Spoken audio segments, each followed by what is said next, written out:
Hey, Hi, Jerry. Jerry. Jerry. Jerry. Nice. Bill, you got Oh, Bill's telling us also, this FBI story. All The right, what story? and your also, FBI Bill, story. wasn't it? So I didn't hear you, Nico, but I'd love to hear what Jerry's doing. I'm trying to stay awake. It's been a very, Welcome. very busy last couple months for me. No kidding. All good, I hope. Thank you for being here. Yeah, yeah, it's 5 trips to Taiwan in the last half year or so. Very busy. Well, Nice. thank you, Jerry. I appreciate it. I'll be giving people a chance to ask questions after I talk to you, ask you some questions. We were really busy in Chicago, but it was really great to see you and Bill, and I'm sure you enjoyed your time there.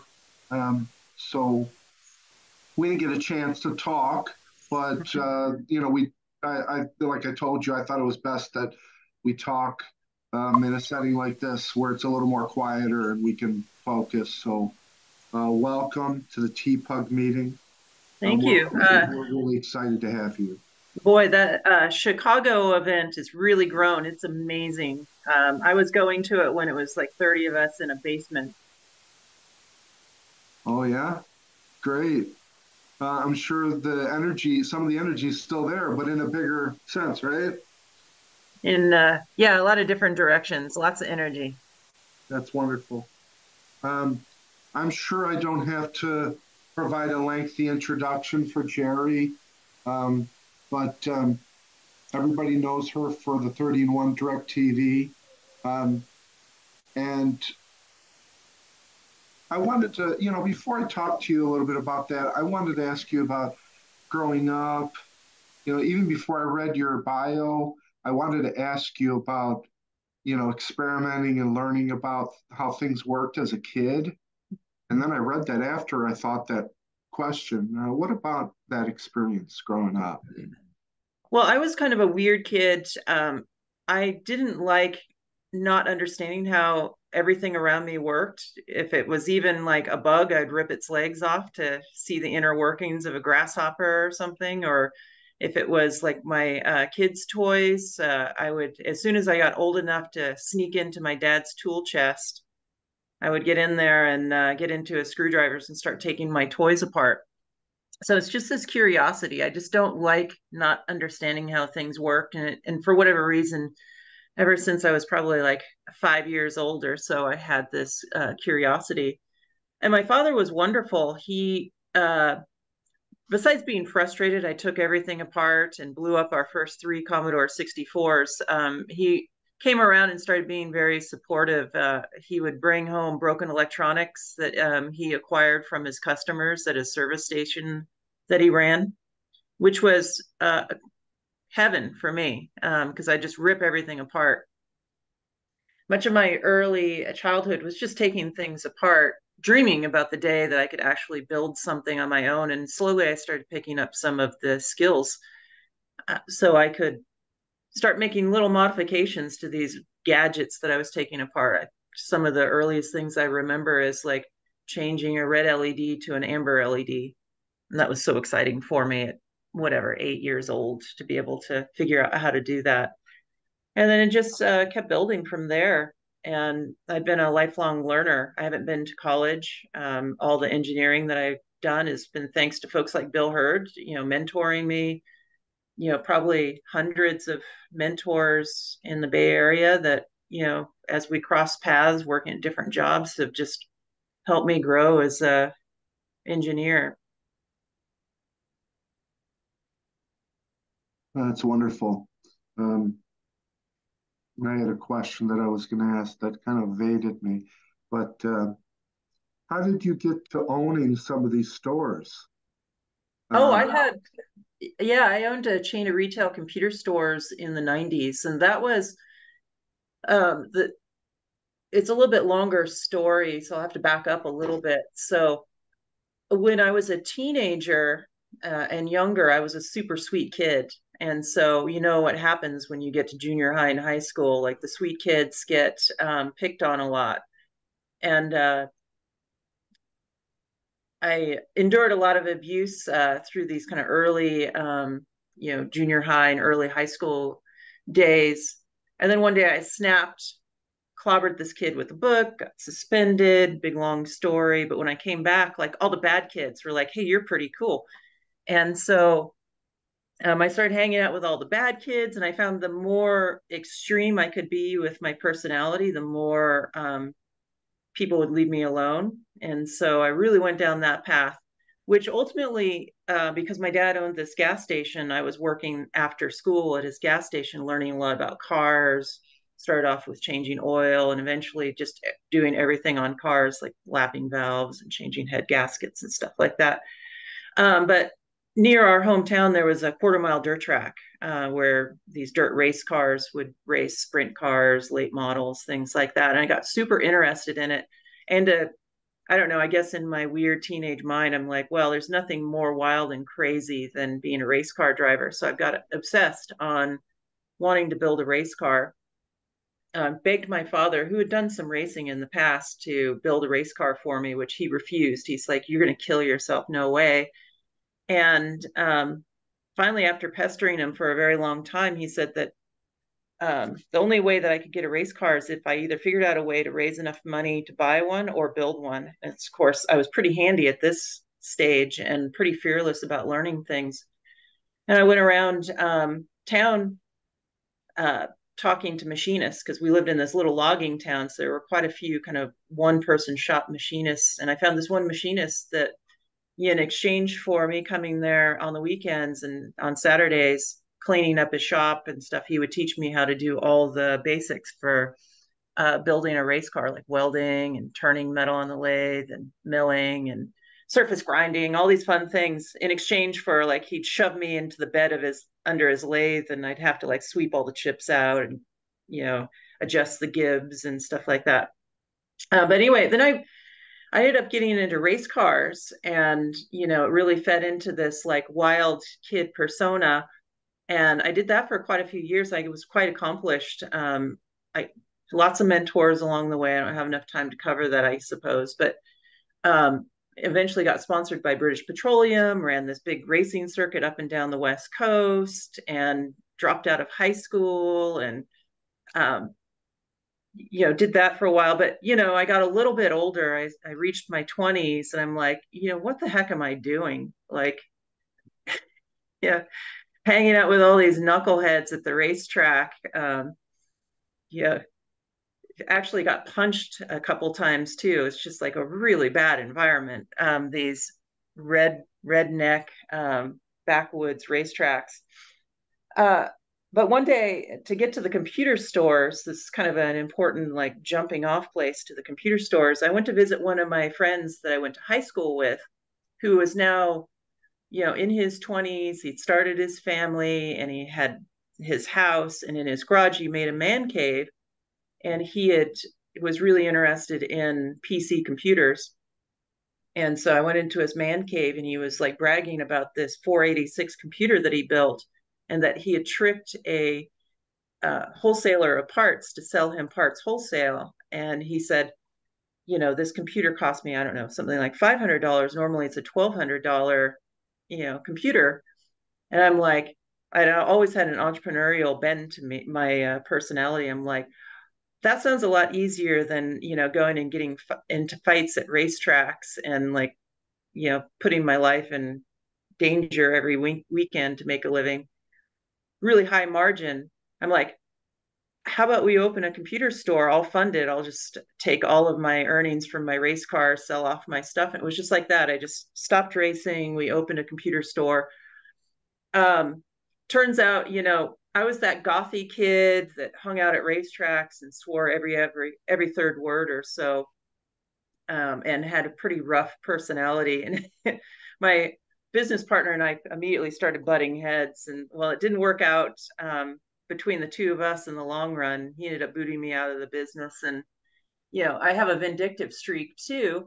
So of course, what do? I just opened up shop down the street from him, and my mission was to just crush him and put him out of business. But that that chip on my shoulder like gave a lot of good momentum to where eventually I had 5 stores, and it was in the mid 90s. Everyone was getting onto Windows 95 and 98 machines to get on the internet.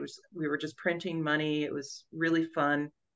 We were all super young. I started learning, had mentors helping me. There was like an insurance salesman across the street from my first store that he's like, there's this thing called relatability. Maybe you shouldn't swear every third word, and your sales will go up if you start looking the part and acting the part. And yeah, things took off.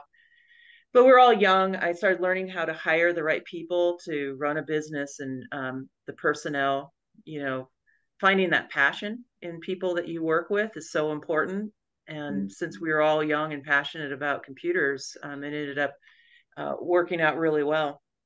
And then in 2000, after Y2K, the whole computer store market crumbled, which was kind of a bummer.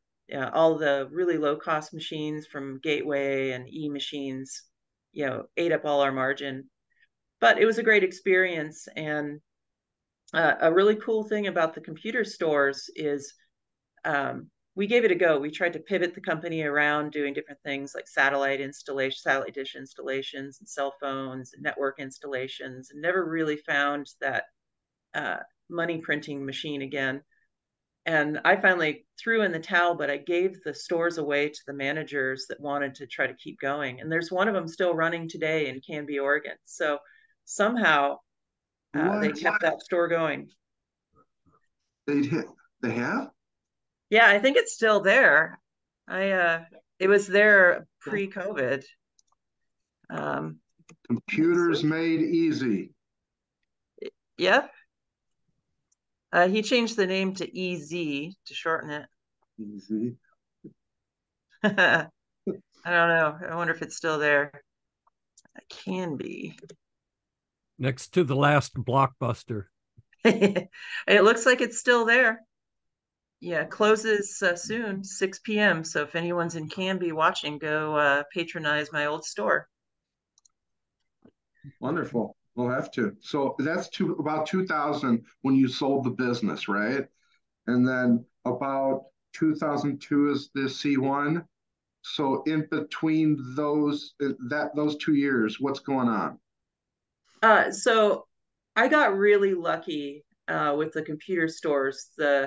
Because we were making so much money, and I had figured out early on like how to have personnel run the business, and I could just be a little bit more oversight on the business. It gave me some free time to work on my hobbies more and actually dump money into my hobbies, which I may not have done. So I got into these things called FPGAs and CPLDs. They're these reprogrammable chips, and they were fairly new at the time. And the tools weren't particularly cheap, but I had the resources to go out and get some of the tools and start playing around with them. Had some money to do some circuit boards. And so I was really interested in old computers. I was a big fan of Commodore and Amiga computers. So I always had those in my computer stores and at home. Just for fun, I started reverse engineering the old Commodore 64 chipset and messing around with interfacing to old 8-bit computers way back in the mid 90s with these CPLD chips. And the computer stores fell apart, and I had like a big decision to make in my life. What should I do? And of course, I went to my father and friends, and they're all like, well, you dropped out of school, didn't go to college. You should go to college. You're smart. You'll, get your life on track. You had a good run with the stores. But that's not my style. I'm like, no. I'll just go brute force my way into startups in Silicon Valley. I don't know why I thought I could do this, but I learned enough about these chips and doing circuit board layout that I was able to convince startups, not very easily, but I convinced startup founders to take a chance on me. I actually went almost completely broke before I got my first job here in Silicon Valley, which my first job was, they got a really good deal. Oh my God, it's such a good deal. Something like $12 an hour. I had this task. I had to take this like industrial controller thing that was made out of a bunch of modules and then condense it down into like the cheapest single circuit board I could. And I ended up taking like $50 or $60 of these industrial control modules and make like a little $2 circuit board for them for $12 an hour. But they took a chance on me, and it was my first baby step into engineering here in Silicon Valley. And then that led to another job and another job. And the meantime, in the 90s, I was going to retro computer shows. I think probably met Bill sometime around then, probably 99 or 2000. So Bill was a good mentor to me during this kind of bootstrapping myself in electrical engineering phase. Got to know Wozniak too, other legendary folks. It was really cool, like just getting that encouragement from the folks that coming from a rural logging town. I never even thought that I could meet anyone that worked at Commodore or, Wozniak or, now these folks are becoming my mentors. Just to be clear, she knew me before she knew Wozniak. It's true. I didn't know if that was true or not. I'm sorry. It's true. It's truth. But I think, Bill, we're going to have to do some horse trading. I have the coolest thing that Wozniak gave me. I have his Geiger counter. So I need to get something from you that outdoes Wozniak's Geiger counter.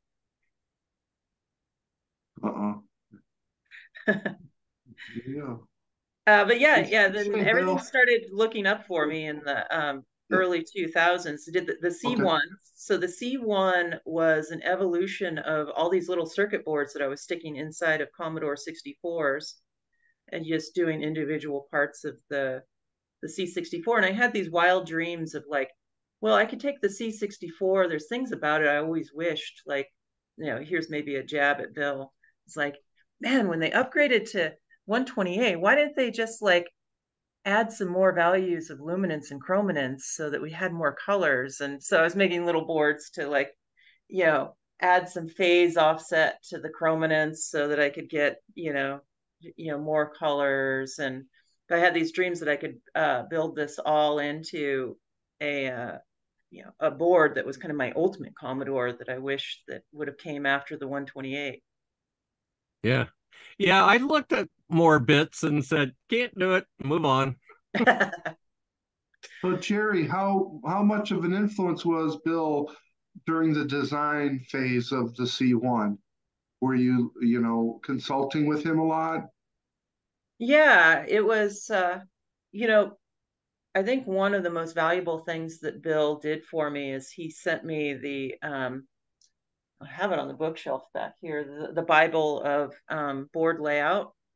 Up to this point, I had been doing circuit board layout just by what I've observed on, other circuit board designs. But Bill gifted me this book. And I read it from cover to cover. It was like bathroom reading for me. I'm like, if Bill says I need to embody everything in this book, I should. And it's helped me over the last 20 years so much. I mean, I just did a circuit board layout here at work, and I was coaching some of the junior engineers through like, here's some of the best practices. Oh, here it is. He's got it. High-speed digital design. It's something Okay. like the Handbook of Bible or something. It's a very good book. It holds up. Hmm. Then also, there were some nuances to like the video chip and sound chip and stuff like that. So I think on the C1 days, I was reaching out to Bill like, hey, how did they scrunch so much control logic for like sprites into such a small space? And so Bill actually wrote a little bit of Verilog and sent it off like, here's the absolute smallest way to do like a sprite controller. That was really cool to look at. I forgot collisions with transparent or something, but yeah. Yeah, so that was the C1. I worked with a company in Germany to build, I think we built 200 of them. Mm. I think I opened a box the other day and there was like 2 or 3 of them sitting in the bottom. I'm like, wow, there it is. What was really interesting about that design is this was 2001. I was probably kicking this off and got it out in 2002. those CPLDs were incredibly tiny. I mean, I was insane for thinking that I could jam a C64 into a couple of those little FPGAs, but it was such a great thing for me to do at that time because it was so resource constrained. I had to think more like a 1980s chip designer, which later on in my career, when I started doing bigger chip designs, like my colleagues were like, wow, you took that piece of logic and really crunched it down small. And I'm like, yeah, because, even though, when you create these FPGA designs and ASIC designs, now they're all done in kind of this high level language, and you can be really disconnected from what gates and circuitry is actually being created. But because I had to like force myself with the C1 to try to like make everything as small as possible, as I was writing this Verilog, I'm like, oh, if I put a greater than in this if statement, it's going to generate a really big piece of logic. So I should put an equal sign there and find like one bit that's going to change, and it's going to be the smallest thing ever. So as I was doing later designs, I was able to make super small designs because I was constantly thinking of like, I need to do some kind of trigger or event. I want to trigger off one bit of change, not 16 bits of change. And that makes all the difference in the world for how fast these chips go and how small. I look at the retro scene now. It's really cool that there's all these retro boards where they're emulating all kinds of old computers, but also looks a little bit dirty to me too, the way that so there's so many gates and they're so fast, they don't even have to they don't have to worry about it too much. They make a CPU, which is a giant case statement of all 256 opcodes, and it's like so wasteful. But time to market. You could sit there and optimize it all day long and make it as small as possible, and you still have an FPGA that's 100 times bigger than you need. So.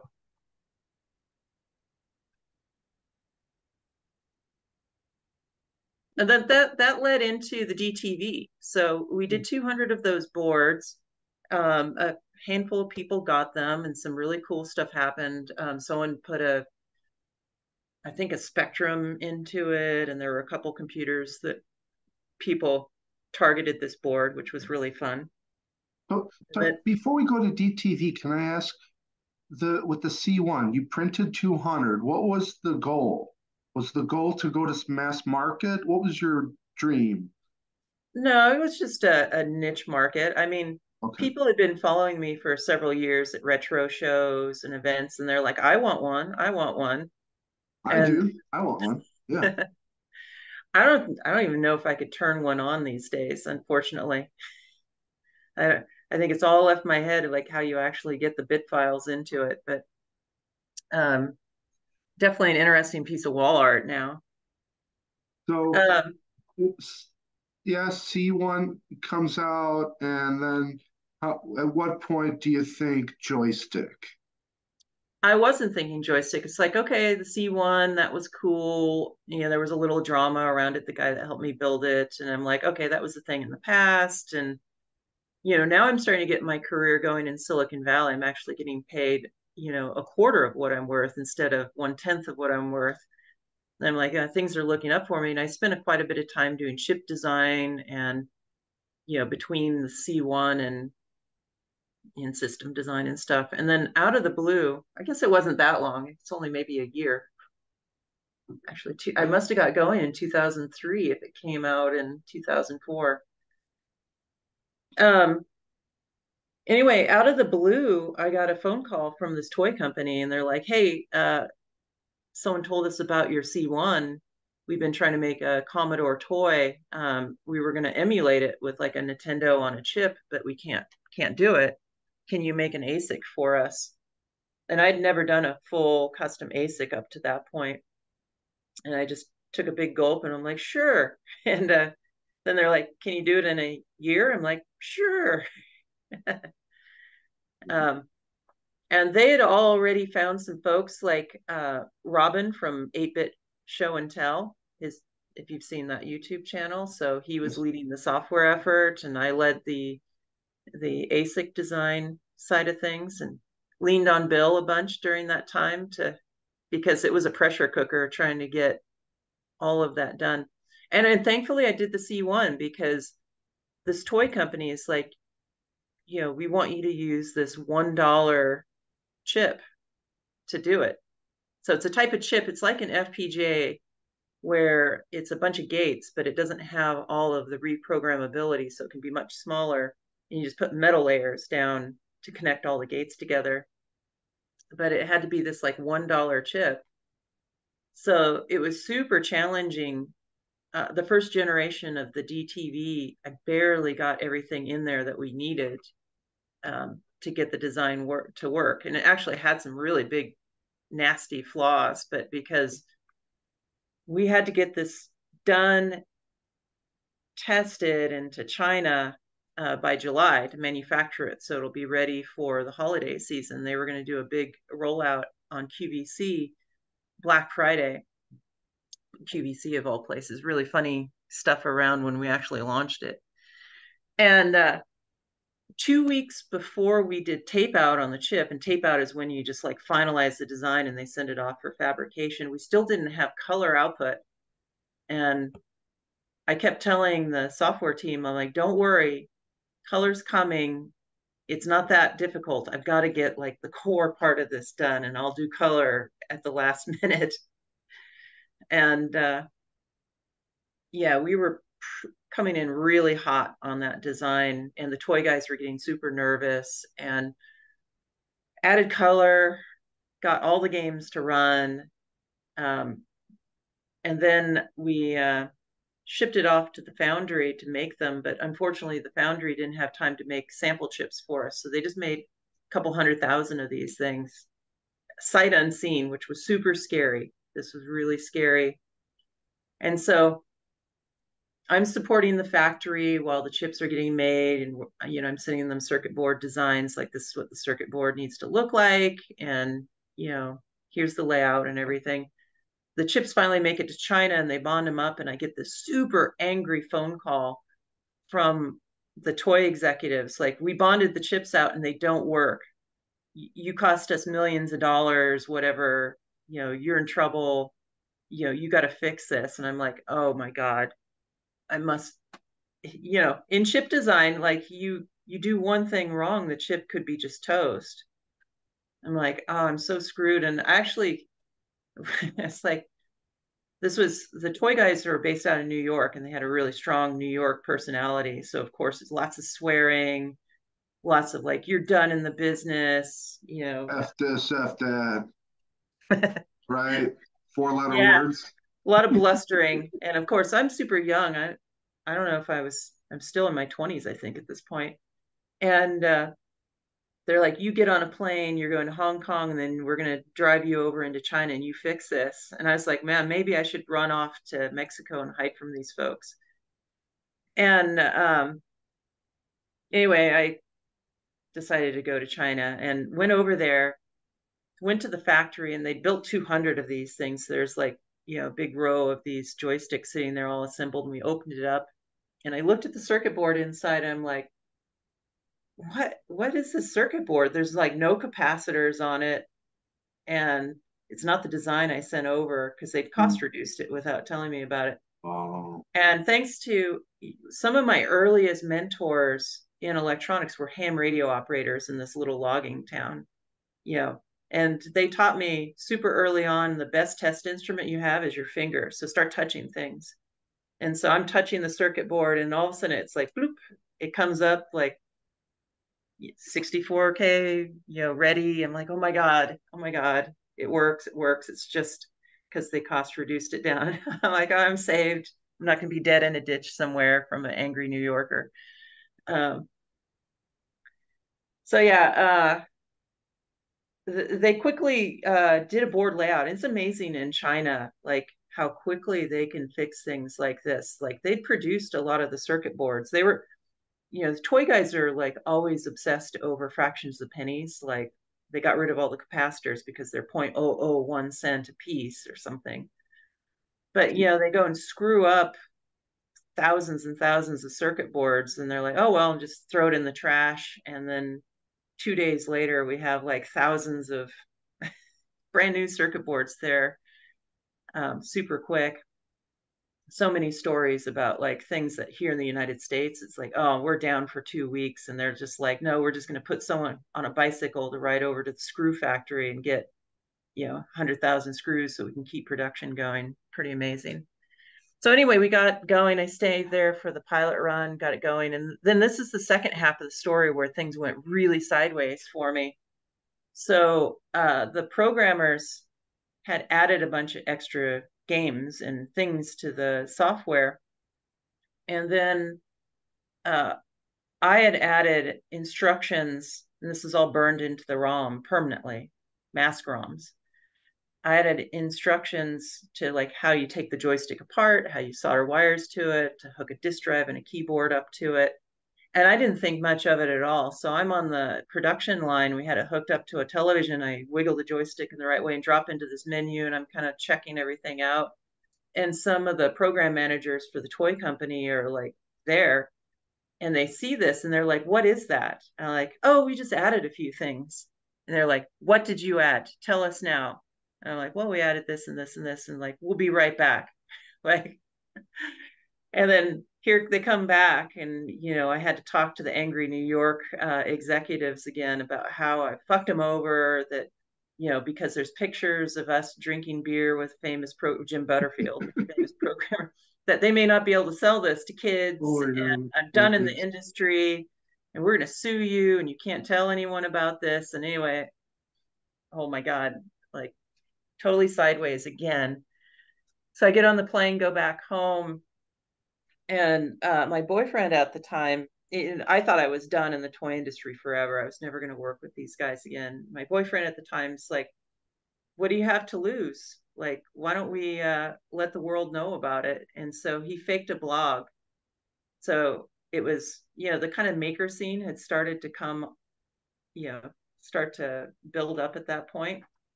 And so he made this fake blog, which was a Chinese factory worker who liked to hack on toys, and that he's working on this new toy in the factory that has all these really cool features where you can download your own games into it. And he made this whole history of this particular person.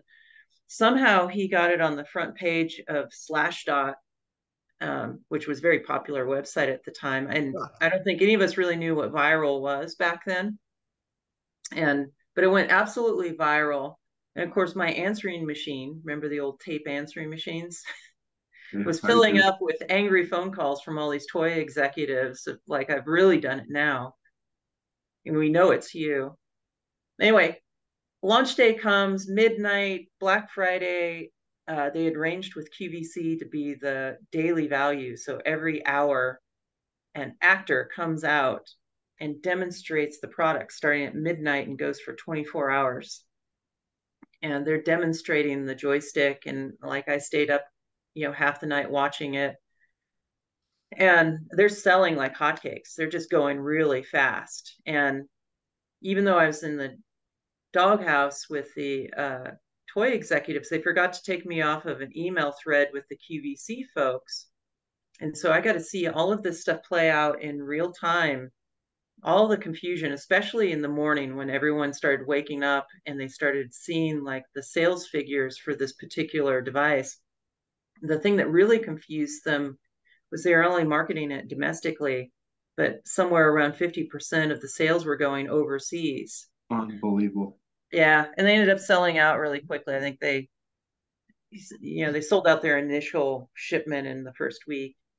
And then it's so funny, I'm making out like this toy executive, a super mean guy, but he could change on a dime. Like a couple days later, he used to always call me kiddo. He's like, way to go, kiddo.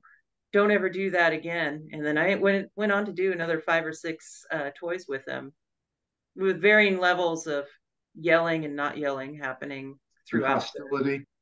Yeah. Yeah. I learned to accept it. It's like, yeah, I adore him, and he's actually one of my mentors. I call him a couple times a year about my own business, and he has really good advice. But I don't think there was ever one time that he yelled at me I didn't deserve it in some way or another. Yeah. Jerry, I got to tell you, and I think I speak for a lot of people, when the joystick came out, I just call it joystick for shorthand, everybody was excited. I mean, I was just like, what? You got to be kidding me, and I think I was discussing this with Ennio a couple weeks ago. I said, with all these new minis coming out, you signed one of them at the Chicago show. I really do think that Jerry is the queen. You you Aw. you started this whole you I'm not just trying to flatter you with, praisings, but you really started this whole revival in a way on a mass market. So it's really exciting to see how this can inspire other people. And I'm finally going to get one because Oh, good. boss Jim from Iowa has one boxed unopened, so I'm going to buy his. So I'm finally going to get one. Oh, cool. That's awesome. I'm going to You plug it know, in. So, I'm very flattered that you think that I started it all, but actually, there was an Atari one before the Commodore one. But the Atari one was lame. It was using these bootleg Nintendo on a chip, and it was emulating everything. I think what's really cool about the DTV was it was the first time we had something that was legitimate, as close as we could get it to the original hardware, which really hadn't been seen before. And later on, like several years later, Atari reissued one where they commissioned their own kind of chip to try to like get as close as they could too. So that was really cool to see that they kind of followed in our footstep to try to make something that was, you know, follow on to the original. A cool thing. So we did the first version, and it had some flaws, and but it sold so well they wanted to go worldwide with it, and so they asked me to redo it. Plus, they had another toy that they wanted to do, and they're like, "Well, maybe we can leverage the same chip and the same coders to do the programmers to do the coding." And like, okay. And they're like, "Can you do it in 1 year to do all these add-ons?" And uh, having another year to take the design, I was able to pack a bunch more into basically the same size chip. So we were able to add, basically the same thing as a copper that's in the Amiga. So you could do display lists, added a blitter into it. So you could do block moves and bitmaps and do transparencies and all kinds of fun things on the second version. And that one sold really well also worldwide. And uh, a kind of funny thing happened around this time is there were a lot of people loved the product, and then there were a lot of purists that hated it. So the like hate mail I got was kind of funny. It was just like, I remember the Vice, some of the folks that contribute to the Vice emulator okay. took it upon themselves to like send me a nasty gram of Oh, like, we are never going to emulate this because it is not a descendant of the Commodore 64. Oh, right.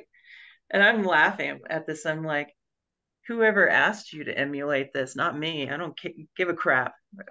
yeah. But turns out the demo coders really liked the extra features we added in the second revision. And eventually it made it into the emulator. And I haven't seen one in a couple years, but there for a while, for almost 15 years, like every year or two, someone would send me a link and like someone won a demo coding contest using the DTV in Bulgaria. I'm like, oh, that's so cool. Like 15 years or 20 years after it was shipped, people are like using it like the original Commodore and entering it into demo coding competitions.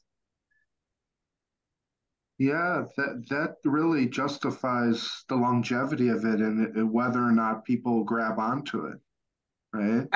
I really regret not filling my garage full of them because I could buy them. Uh, they offered them at wholesale price or at cost. It was something like ridiculously cheap, like $6 or $7 or something like that. And so, you know, now a lot of them sell, like if you get the right revision of it, there's like 3 revisions, you get the third revision, sometimes they sell over $100. I mean, it could be part of my retirement. But Awesome. um So, yeah, I ended up, because they were so cheap. I forget the name of the event. It was up in Canada, and I just bought like 50 of them or something and just gave them all away to everyone at the event. It was really fun. Jim Brain is hoarding them, he said. He's Oh got yeah. 4 of them. Yeah. I Thanks, think Jim. yeah, I think I you I you were at the think I first World got of one of Commodore those. that was in 2004 was the first World of Commodore, and you were there, and I think that's where you gave a bunch away.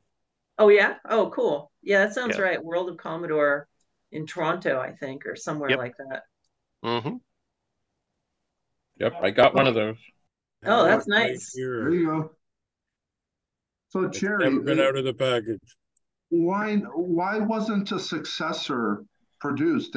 I mean, you kind of just went through that, but I'm still unclear why there wasn't something to follow up if it was so successful. Well, so the Atari joystick came out. That was a huge success. The Commodore One came out, was a huge success. And then the market was flooded with all of these. There was a company called Jax Pacific that was just churning out, like, some were good, some were terrible, and the market was kind of flooded with these things. And there was a bunch of factors. So um, there was a company involved with this project based out of Canada who was supposed to be, you know, somehow doing a rev share with the toy company. There was a dispute. And so the Commodore One, they stopped producing it because there was this big dispute. And I don't know all the details. I ended up not getting paid because this company out of Canada was supposed to give me my rev share on them, which was a bummer. Um, and then the toy executives are like, well, it's an incomplete story. So I wasn't actually working with the toy company directly. I was working with this Canadian company, and then just kind of as work for hire for the toy company. Anyway, this whole thing fell sideways with the toy company and this company out of Canada.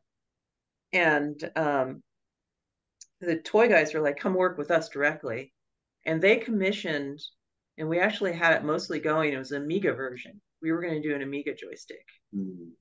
And I had it all working on FPGA boards. I had an Amiga with like 2 or 3 of these FPGA boards hanging off of it. And I had everything going, all the custom chips. I was working on the 68,000 processor, trying to get it crunched down small enough we could put it on one of these low cost chips when the project got canceled. And it was, the reason it got canceled is because of the flooding of all these kind of junky joysticks. No one wanted to buy them. The way the toy industry works, it's kind of interesting. Is I went on to do a bunch of other toys. It's this fun industry. In September, you usually go to the toy executives and you pitch your toy idea. And if it gets accepted, you have a handful of months to make a prototype. It doesn't have to be accurate, it just has to look nice. And then they go to Toy Fair, New York Toy Fair. There's one in Hong Kong. And they demonstrate it and they try to sell it. And so a lot of the toys that I worked on, it was like a table and we drill a hole through and there'd be like gobs of circuit boards or a PC sitting under the curtain running up through, and the toy would be sitting there and like, here's the toy. And they try to sell it. And, if they could get sufficient orders for it, then you'd be greenlit to actually get it into production. And normally you had to get it into production around July so it could be put on containers and shipped all over the world. And so the Amiga project, I had the whole prototype electrically working. Our plan was to go to Toy Fair and we were going to jam this Amiga 500 under the table with all these FPGAs on it and demonstrate it. But for whatever reason, they got the sense that there just wouldn't be any demand for it, so we never took it to Toy Fair. Before I knew you, I saw a photo. This was probably sometime in the 2000s where you were with a guitar with a Commodore 64. And I thought to myself, she looks pretty cool. Yeah, that yeah, was fun. Uh, I I don't know what possessed me to do that. Um, it was just for fun, and it wasn't terribly difficult to make. Um, I think it was the Penny Arcade show in Seattle. I was working at Valve Software, living up in Seattle, and these events I like to do like kind of portable demonstrations because I've done Maker Faire for like a decade prior to that, and I usually got stuck behind a table demonstrating something that I'd made. And so I started moving all of my kind of artsy projects to things that could be mobile, where I could just move around with. And I'm like, well, I could probably do a frequency count, from a sensor on each of the strings and then of a guitar, and then feed that back into the SID chip. And that'd be kind of cool. It'd be like a guitar synthesizer. So I quickly just prototyped up a little FPGA that did a frequency count on each string and fed it into a SID. I'm like, oh, this works great. And then, of course, I have, like all of us, we have closets full of old dead Commodores that are missing circuit boards and stuff like that. So I just went down, just because of the way the SID is, uh, a bass made more sense. So I went and got a bass, an old junky bass, and took it to the bandsaw and cut most of the body off, and then carefully cut the Commodore case and laid this neck and everything into the C64, then took all the circuitry and stuck inside of it and loaded it full of batteries. It took something like 22 AA batteries to run. Um, You had to make the Commodore label smaller, I remember. I think you're right. I think you remember more about it than I do. Now that's coming back to me. Did it ever Yeah. reappear?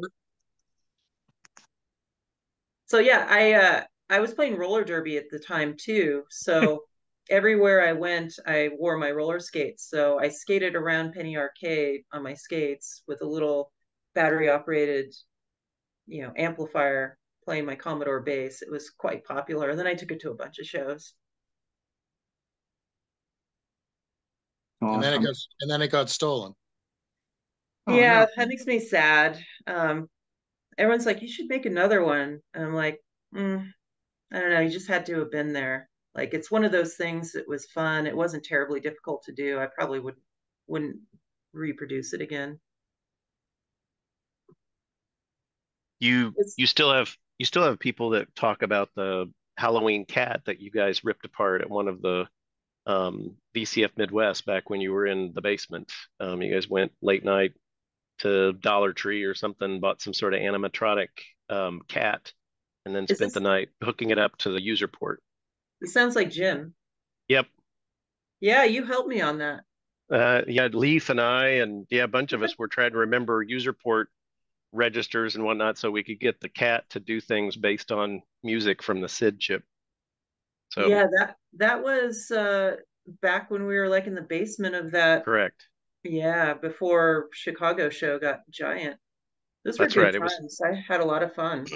that was back in when it was at Heron Point, but they kicked us out at midnight at Heron Point, and so then we would all congregate in there was a little space in the hotel that wasn't attached to the facility, and so that was where we all got crammed in. There was probably 30 or so of us and crammed in this little conference room, trying to figure out how to make a cat do things. So, just like the guitar, there's a lot of those. And then people are like, well, where is it? Or she should make another one. I'm thinking you just had to be there. It was something that happened that night. It was alcohol and there was a bunch of people together. It was just that night. Alcohol, soldering irons, and a That's right. $20 animatronic cat. I think I almost wet myself. It made me laugh so hard. But That's why you got to be at VCF Midwest after party. That's when the real fun happens, right? yeah, I didn't get into too many shenanigans at VCF Midwest. However, Taylor and Amy from the Taylor and Amy show got the Avon computer. That was a lot of fun. We all sat outside dismantling this Avon computer, which was based on an old Toshiba T1000, trying to get it to run. There you go. Yeah, I like that. Is that your ringtone?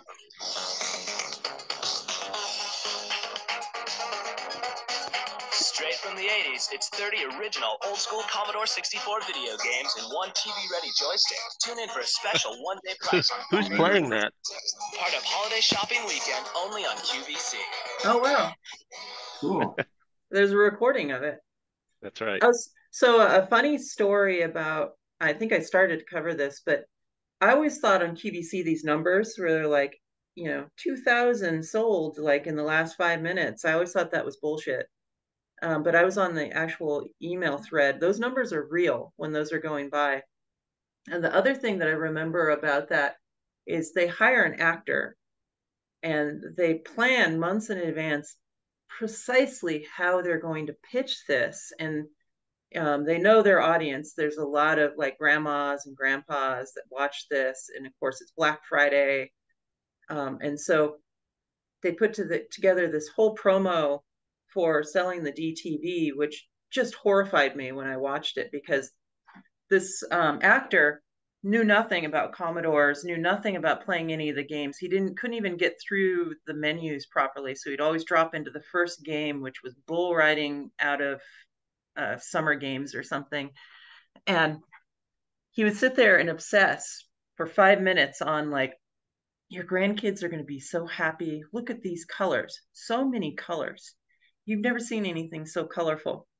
And today we have a 2-pack as the value. Don't get one, buy 2, keep one at your house, and then send one home with the kids. They're going to love you forever. I was like, wow, they're pulling no punches trying to influence grandma and grandpa to buy this for the grandkids. And it was just hilarious just seeing the email threads back and forth, their confusion of like how this could be selling to not their target audience. It was thanks to Slashdot. Yeah. You know who knew about the joystick was Jack Trammell. Oh, yeah? I didn't know that. That night I introduced you to him. That's how I introduced you. I said, do you know the joystick? And he said, yeah. And I said, this is her. Oh, now I do recall that. I should have had him sign it. I mean, that project, I think Jack would have appreciated that. I mean, Jack and Frank from NSI, cut from the same feathers, I think, bird of the same feather. I mean, business is war. If the part doesn't need to be in there, get it out of there. It's got to hit a certain price point. I just don't give a shit. You got to hit this price point. You're going to destroy us if you don't. And we're going to blanket the earth with them. Yeah. I remember, or it may have been my imagination, but my memory is Jack looked at you very approvingly. Aw. I remember when you were you were in the final design. Things were stressful. I can't remember what show we were at or where we were together, but you had just come back from China and you were so upset because you had, as you indicated, you'd laid out the print circuit board and you'd done a really good job of putting all the pads for the keyboard and the IEC port on somewhere, that's where it was pretty easy to find them and solder to them and whatnot. And then you'd put all of the resistors or whatnot kind of in some low rows somewhere up in the corner or whatnot. And so you would just come back from China and you were like, you were just, I can't remember if you used any expletives or not, but you were very unhappy because they had changed the printed circuit board. And so you had asked, you were like, why did you change this printed circuit board? I had it all laid out and had all the resistors on there and whatnot. And the problem turned out, and you said, so then they explained to me, you said you'd laid it out for a pick and place machine. And so you'd laid the resistors really close to each other. And then they had relayed the board out because they decided it was cheaper at the time to have people hand place the resistors. Mm-hmm. And so they needed them to be farther away so that the ladies who were doing the soldering or whatnot could put their fingers in there to put the resistors in various positions So they True. spread the resistors all over the board, as I recall, and you were like, I guess it makes sense, but who uses people to put the resistors on there? But like you said, it saved them, a couple bucks a day to hire these women to do it, as opposed to loading it up in the pick and place machine or something like that. And so that was what they decided to do. The process was so manual. It was amazing. So the chips came from Atmel, went to France to get tested on an automatic testing machine, and they got little ink dots on the good ones and the bad ones. And then they're on the sticky tape, and they got delivered to the toy factory. And there were rows of ladies sitting there in front of these wafers that are all diced up with vacuum wands, picking them up, putting a glob of conductive epoxy, doing the dye bond to the circuit board manually, and kind of wiggling them down into this epoxy. I was just like amazed watching like these ladies going super fast, like picking them off the sticky tape. Normally a machine does that, right? And these chips are going onto the board, and this is bare. It's not in like a chip package with pins or anything. This is a bare chip, and these things are rotated and tipped in all kinds of different rotations. And I'm like, oh my gosh, are they going to get any yield out of this? Then they took me off to the wire bonding room, and this was kind of funny too. And then they were like showing me how advanced they were, and they have this class whatever clean room and how amazing it is. And these ladies are in here bonding these chips onto the board, and they put me in the bunny suit and everything. We go in there, not a full bunny suit, but the thing over my hair, and like, wow, real clean room, and go in there. And right behind us, a guy comes in with a broom and a dustpan, and he's like sweeping. I'm sure that might have been one of their things to show like how clean they're keeping it. But anyone that's been around a clean room, if something gets on the floor, you leave it on the floor. You don't clean it because it kicks it up, and especially if you're running the process. But then there's just rows and rows of ladies in front of these antiquated automatic bonding machines that put the little gold wires down, putting the boards into these fixtures, and then aligning them to a couple pads. And of course, they're all rotated and tipped. And so they're having to do all this manual adjustment on these joysticks to get everything to line up. It's just completely opposite of what you would do if like you went to a Texas Instruments factory that's bonding lots of chips. And then there was a lady there with epoxy, squirting the black epoxy on top. And I was watching her do that, and you could see like the bond wires, they were covered, but you could see where the bond wires were on some of these. I'm like, oh my goodness, are the yields going to be worth anything on these in the end? And it turns out the yields were great. The same factory I was in, learned so much on this trip. They were also doing a doll that if you kind of shake it, it starts crying, and then you rock it, like 10 times, and it stops crying. So that's the whole doll. And so I kind of wandered off into this other production line. I was just watching them do tests on these things. And it was amazing. It was like a porch swing hanging from the ceiling, a board across it. And this lady would grab an armful of these dolls that were all loaded up with batteries and assembled, and lay them out, 10, 12 at a time. And she would go down the line and hit each one of them with her fist really hard, so they're all crying. And then she'd rock the whole thing back and forth, 10 times. And there was a little conveyor belt, and the ones that stopped crying, she would just scoop them off. And then there'd be like one or two sometimes that wouldn't stop crying. She'd shake it a few more times. If it didn't stop crying, they had a big plastic garbage can with a lid. She'd open it up and throw these crying dolls inside of it. And of course, this thing was full of other ones that hadn't shut off, all sitting there crying.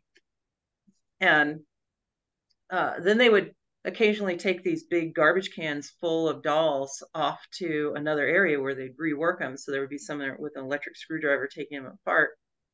And what they would do is they were sitting there with soldering irons, just yanking the boards out, and they had a garbage can and just like throwing the boards in a garbage can. And then they would just put a new circuit board in it and go. But they'd cost reduce the circuit board down to be so cheap, there was no sense even like trying to fix it. So I saw like the bin that they were throwing the circuit boards in. It was just full, like thousands of defective circuit boards. Something you would probably never do in the United States these days. Like you'd go bankrupt trying to have that much labor and that much waste. Or Japan in the old days. They would not have done it that way either. Yeah. One more thought here on the CDTV. This is from the New York Times 2004 article. Miss Ellsworth said that chip design was an opportunity to search for elegance and simplicity. She takes her greatest pleasure in examining a complex computer circuit and reducing it in cost and size by cleverly reusing basic electronic building blocks. Elegance and simplicity. Is that what is driving you these days with your new AR venture? It still does, yeah. And I think it goes back to when I was a child, curious of like how toys worked. And I think that interest in like how toys worked, early home computers that were highly integrated, like the Commodore and the Plus 4, amazed me. And I was always an aficionado for that. And then getting introduced folks like Wozniak, or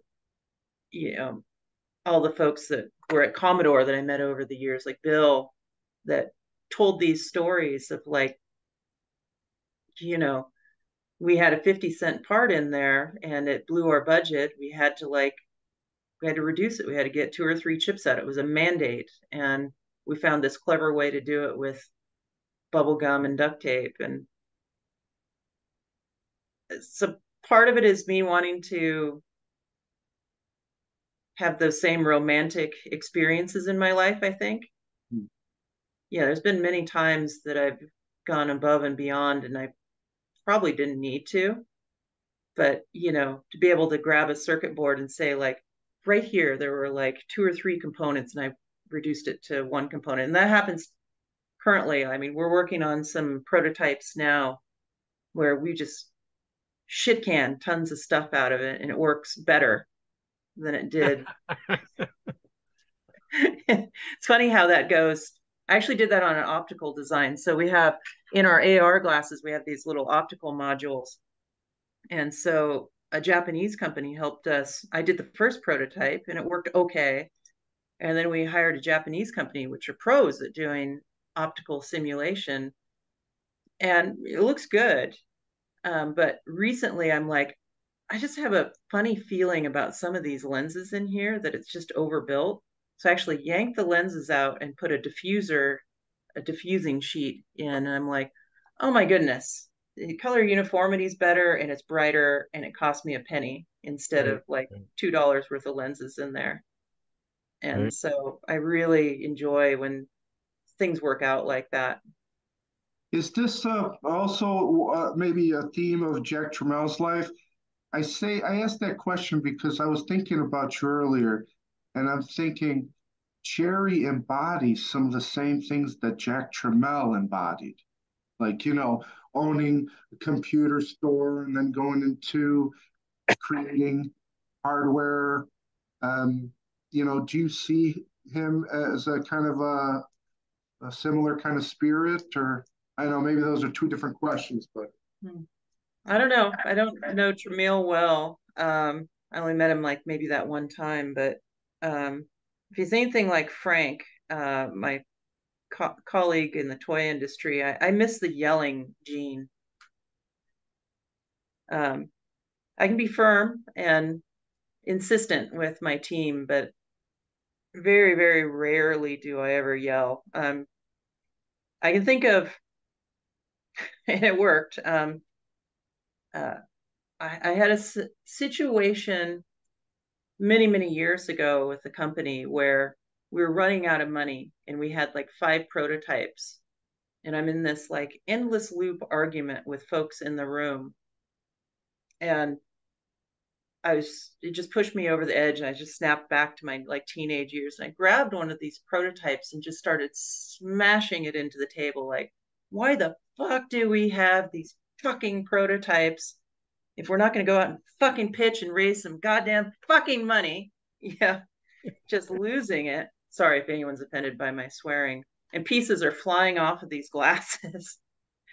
And then I was embarrassed. But, my business development folks were on the phone the next day. So I guess once every like 5 years, I need to like have a Jack attack moment. I actually put those glasses back together. I glued all the pieces back in, and I have it. It's on the shelf. It's a reminder to keep my cool. I loved Leonard Trammell's comment. He said, "My dad, as you know, had a temper." Yeah, it's tough. Here in Silicon Valley, our company is constantly on the edge of running out of money. It's just really unfair where the money goes in Silicon Valley.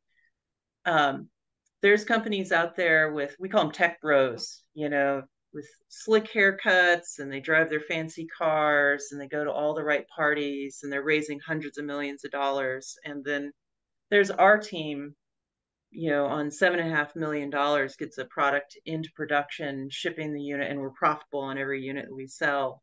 And we sit back and just watch all of these companies that don't have any business plan. They don't know how they're going to make money, and they raise so much more money than we do. But sometimes, I don't know, diamonds, right? They need to be cooked under pressure. So. Well, you know what, Cherry? When I told one of the TPUG members that you were going to speak, you know what he described you as? He said, she's a gem. She's a gem. And he's here, but I'm not going to say his name. But I thought that was a real nice, description. And for your fans, and I can tell that you've got a lot of fans, the way people respond just to your name and what you've contributed to your fans. Is there any hope of a return to your roots, to Commodore? Retro stuff? Yeah. In some capacity? I mean, well, Jerry, I got a brick phone. I found a brick phone in my stash for you. Oh, yay, brick phone. I've been wanting one. Here, let me give you an office tour. I've never left the vintage computer scene at all because there's so much you can learn. So our office is set up like a museum. It's valuable for many reasons, right? I have to raise money. That's my primary job as CEO of the company. And so it has a strategic value. And then also there's an engineering value of having all these retro computers around here. I try to pair things up in terms of successful products and not so successful products. And so the engineering team, we constantly are discussing, and we have a lot of retro aficionados in the company too. And we talk about pick on Bill. Like I was going to say, to be clear, I'm in the failure pile. I mean, I have a cabinet right over here, which is it's commercial failures or not so successful products. And yeah. And does it have a TED in it? It does, as a 116. No, I tell that story, Bill, though. It's like the initial concept of the 116 was brilliant. Like you had an audience segment in mind at a particular price point, and you built an excellent machine for that. But marketing it to a business class of customer, just didn't work out. And that's an interesting story to talk about. And like for our product, right? A lot of companies are using our little $300 headset to do interesting professional things, but we did not design it for professionals to use. And so like the +4 116 story is important to tell engineers. Like we got to we have to understand the audience we're going for. We're going for people in their living room to just have fun. We have to constantly push the price down so that it's almost an impulse buy, and people can buy 2 or 3 of them and play games with their family. If we identify an audience in the professional space that utilizes our technology, that's different trade-offs that we're going to have to put into the product. So let's not try to shoehorn our more toy-like product into a professional use. Sorry, that was rambly, but I think you'd be better, Bill, to explain why the 116 failed as a business machine. But I use it internally to talk to the team about, like, this is a toy. It's a video game device. It's not a, you're not going to have floating spreadsheets out in front of you. That's dumb, and we're not going to do that. Here, let me give you an office tour. Awesome. Yeah, So I was wondering about those glasses. Okay, what do we got here? Yeah, so this is my office. It's pretty messy. There's my beer fridge, which is an old mainframe drive unit, which I gutted out so I can open up. And this is my long. I just got this recently. It's a 1984 Executel, an executive's computer with a built-in phone. It was broken, so I put a PC inside of it and hooked the phone handset up to the PC and put an LCD in it and a webcam. So I do my Skype calls from here. I probably should have done it tonight for us. So you get that kind of shitty handset sound. This is my cabinet of rare semiconductors and some calculators. Here's my TI-99-4. I have this beautiful TI-99-4 that's never been used. And I'm trying to collect up all of the sidecars to make the world's longest computer. Of course, this is a Commodore 64 that a user group in Europe, they all signed the bottom of it. It's one of my cherished Commodores sitting here, with various books on the edge and stuff. Bill's book, by the way, everyone should get one of these if they don't have it. It's a great read. Mine's all dog-eared because I read it through. Nice Amiga you got there under the 64 by Bill's book. Yeah, I have a 600 and a 1200 there. This is my cabinet of commercial kind of failures. Got a CD32 in here. Lytro cameras. This is some new additions here. This is the General Magic Link, which they were trying to make basically a cell phone smart device in 1988, way ahead of its time, next to the Newton, which Apple brain sucked their team and made their own clone of it, which was really sad. So down here is some of Bill's jewels. This little puppy dog here is a toy that I did that was a huge flop. This is one of the most interesting cabinets here because there's so many stories in here. It's not that any of these products are necessarily bad. Well, there are a couple bad ones, like the QCat. That one's just bad. But a lot of these are like actually quite good engineering, quite good devices, but they failed for a couple of reasons. Like its timing, they hit the market at the wrong time, or improper marketing, just things that cause them not to be desirable. Of course, I'm into toys, so lots of toys. When I was a kid, I was obsessed with small computers. Here's one for Jim. One of my CC40s. I'm kind of a CC40 addict. Here's my new addition that's going to go in one of the cabinets. A little PX8, I think they call them. Various stuff up here, different media. I have like the first audio cassette and the last audio cassette. That's kind of fun. Lots and lots and lots of computers here. A bunch of stuff that I made up here. One of the most popular products I ever built was this laptop for girls. Everyone remembers me for this, but actually we sold almost 20 million of these. Whoopsie.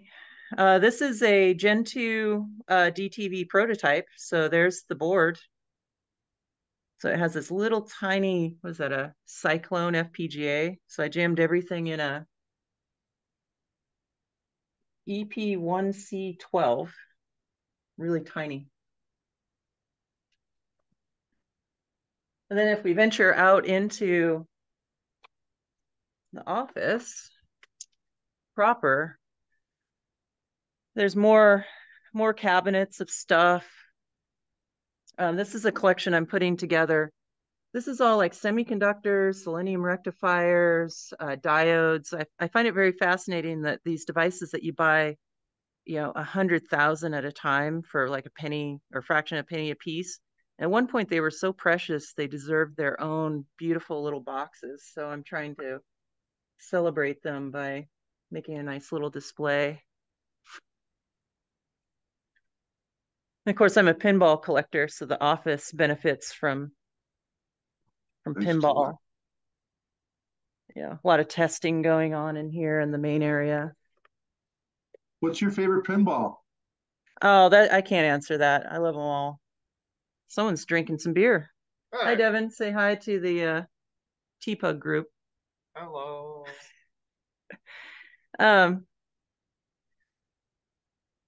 We even celebrate some of the industry legends around here on the wall. So this is Jim Williams' desk. It was a puzzle we all put together, then we framed it. Bob Pease is on the wall over here.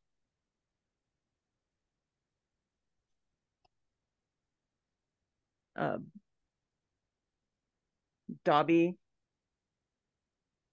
So, we like to celebrate the folks that came before us as well. Hopefully I'm not boring you all. No, it's wonderful. And this is kind of our dirty lab in here for building robots, for building our machines, our glasses. But the team has a lot of fun here. They have their science machine, which is this modular synth that... The ARP 2600? Yeah, I don't know. 2600, yeah. Yep, that's the ARP. Beautiful. In a meeting.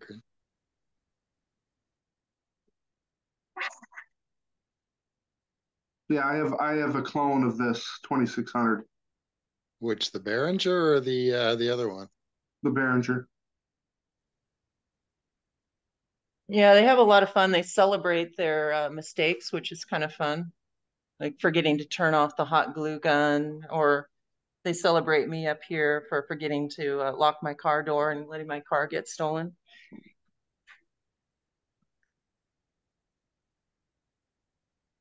You don't have all 49 pinball machines anymore, I guess, right? I have over 80. What? Oh, even more. Jesus. Yeah. Yeah, every corner's got little displays. I don't know what I'm trying to do over here. Vectrex, you've got the classic Mac. Yeah. The little robot on the floor. Nice. That's a Hero Junior down there. Yeah, Hero Junior, yeah. This is, I think, one of my most hilarious inside jokes around here, or jokes. This is Audrey 2, and this is Audrey 1. Ha ha ha. And here is our clean room. Through here, and then here's some of the prototype production robots, these little boxes. Oh, here's the girl in the bubble. Here's Amy. Hello. Hello, Amy. Hi, Amy. Hello. I think Amy's excited, Bill, that you're going to go to Quartz Fest. See you at Quartz Fest. Yeah, you need to get back to Gordon. He's going to give you some books. Yep, we'll do that. I remember books. I know how to use them.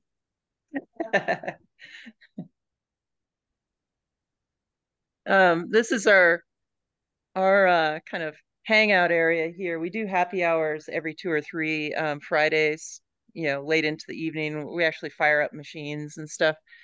Tomorrow we're having a happy hour. So if you're in the Bay Area, come on by, hang out at the office.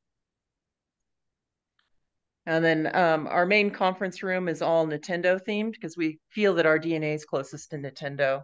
So nice. Lots of Nintendo artifacts, Nintendo art. The glove. Nice. And the little robot. Yep. Lots of fun art with game consoles exploded apart.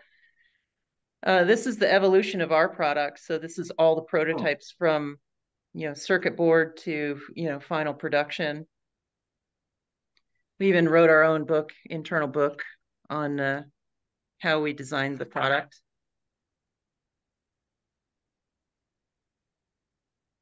We have a Sega room full of Sega stuff.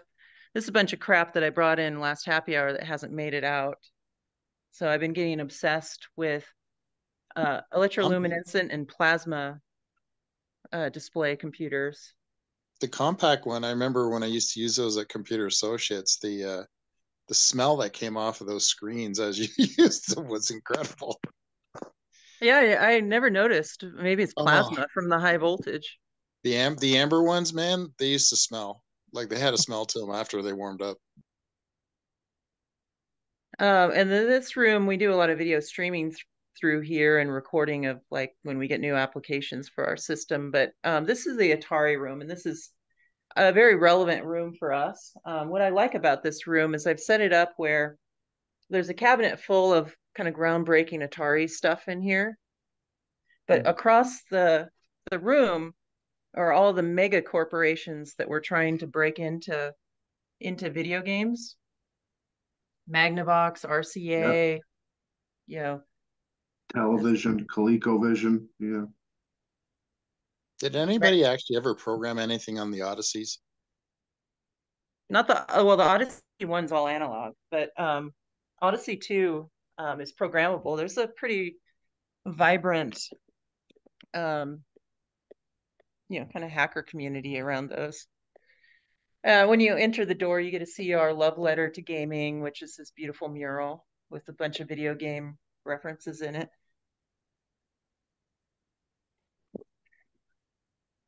Sorry, trying to hold this heavy ass laptop up.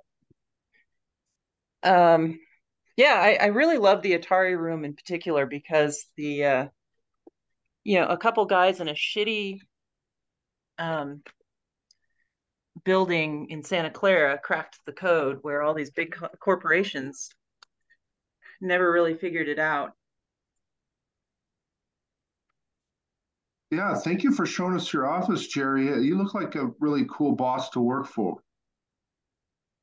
I mean, it's a cool place you've designed. Do people have questions for Jerry? I was just going to say real quick, Jerry, you mentioned the TI-4 with the sidecars. You remember Dave Lovett from Usagi that you hung out with at VCF East? Yeah. Yeah, he's got all the sidecars. You should check out his channel. He restored or repaired one of the computers, and then he has all this his long shelf. I forget how many he's got, but he's loaded it up. Yeah, I'm jealous. He's not even a pro guy. I do have one thing he doesn't have, and it's taken me about 4 years to find. Like the sidecars will come over time. I just grab them when they show up. I have the original monitor for the TI-99/4. A lot of people have the TI-99/4A monitor. I finally found one. I had to freight it out of Chicago. It was quite a hassle. The guy didn't want to actually sell it to me because it was pickup only. And he wouldn't put it in a FedEx or a UPS box. So I had to like hire a company to go crate it and send it. But there's very few pictures online of this monitor. So I'm super excited to have the complete TI-99/4 system someday. Did you have the Atari 1200 in that one of the cabinets? Yeah, it was in the commercial failures cabinet. Yeah. I actually picked one of those up, believe it or not, in Oakville, not far from where I'm living. It was in the garbage, and I picked it up, and it was working. And at the time, I knew they weren't common, but I didn't really realize what I had. It still worked. I sold it to a guy for $60, but I know he was happy, and then I realized how happy he was after the fact. I don't think they cost a ton, but I don't think they didn't quite hit the mark when they did the 1200. The later ones, they hit the mark a little better. One thing I didn't mention, I have an Osborne One, straight across from me, and that's right in eye line, and that's everyone on our business development marketing side. I tell them the Osborne One story and the Osborne effect. And yeah, can you please tell us sure. Can you tell us a bedtime story?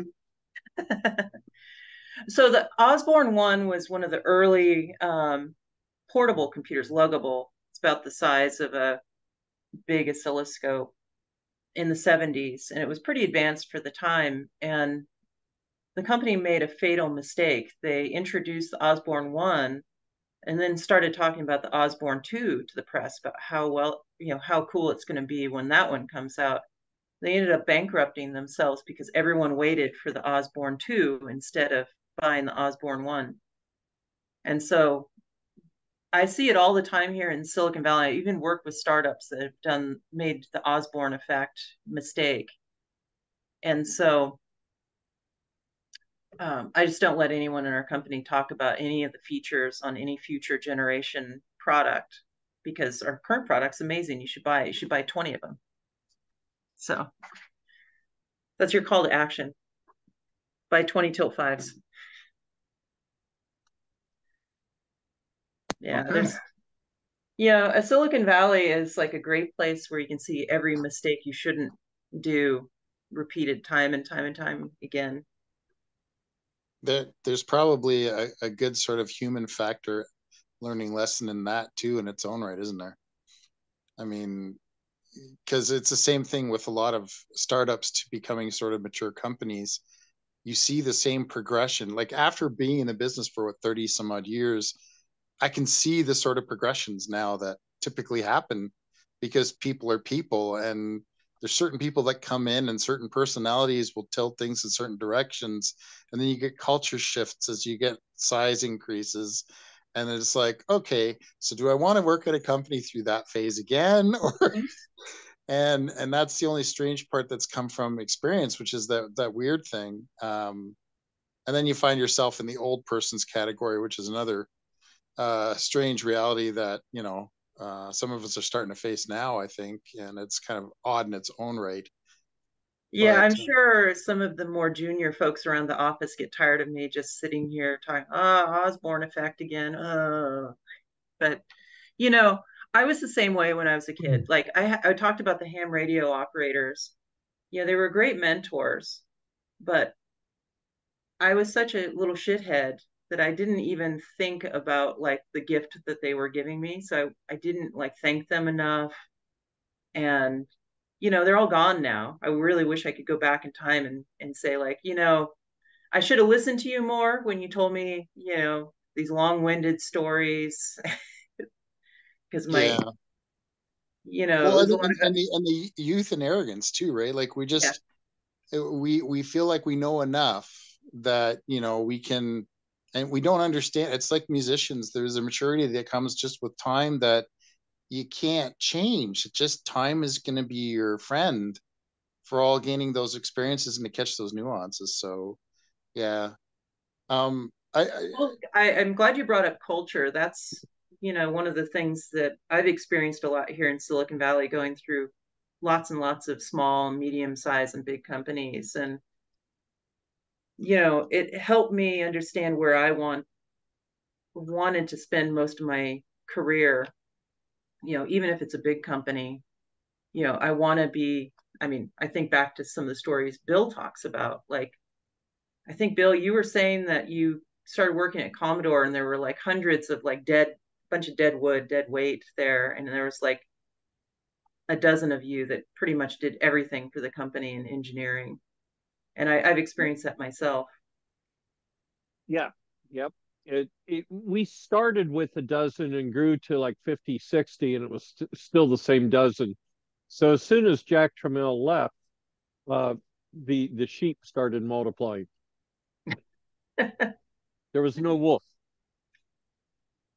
Yeah, I've been at so many startups where, if you're going to work at a startup, it's a lifestyle, and some people aren't made for that lifestyle.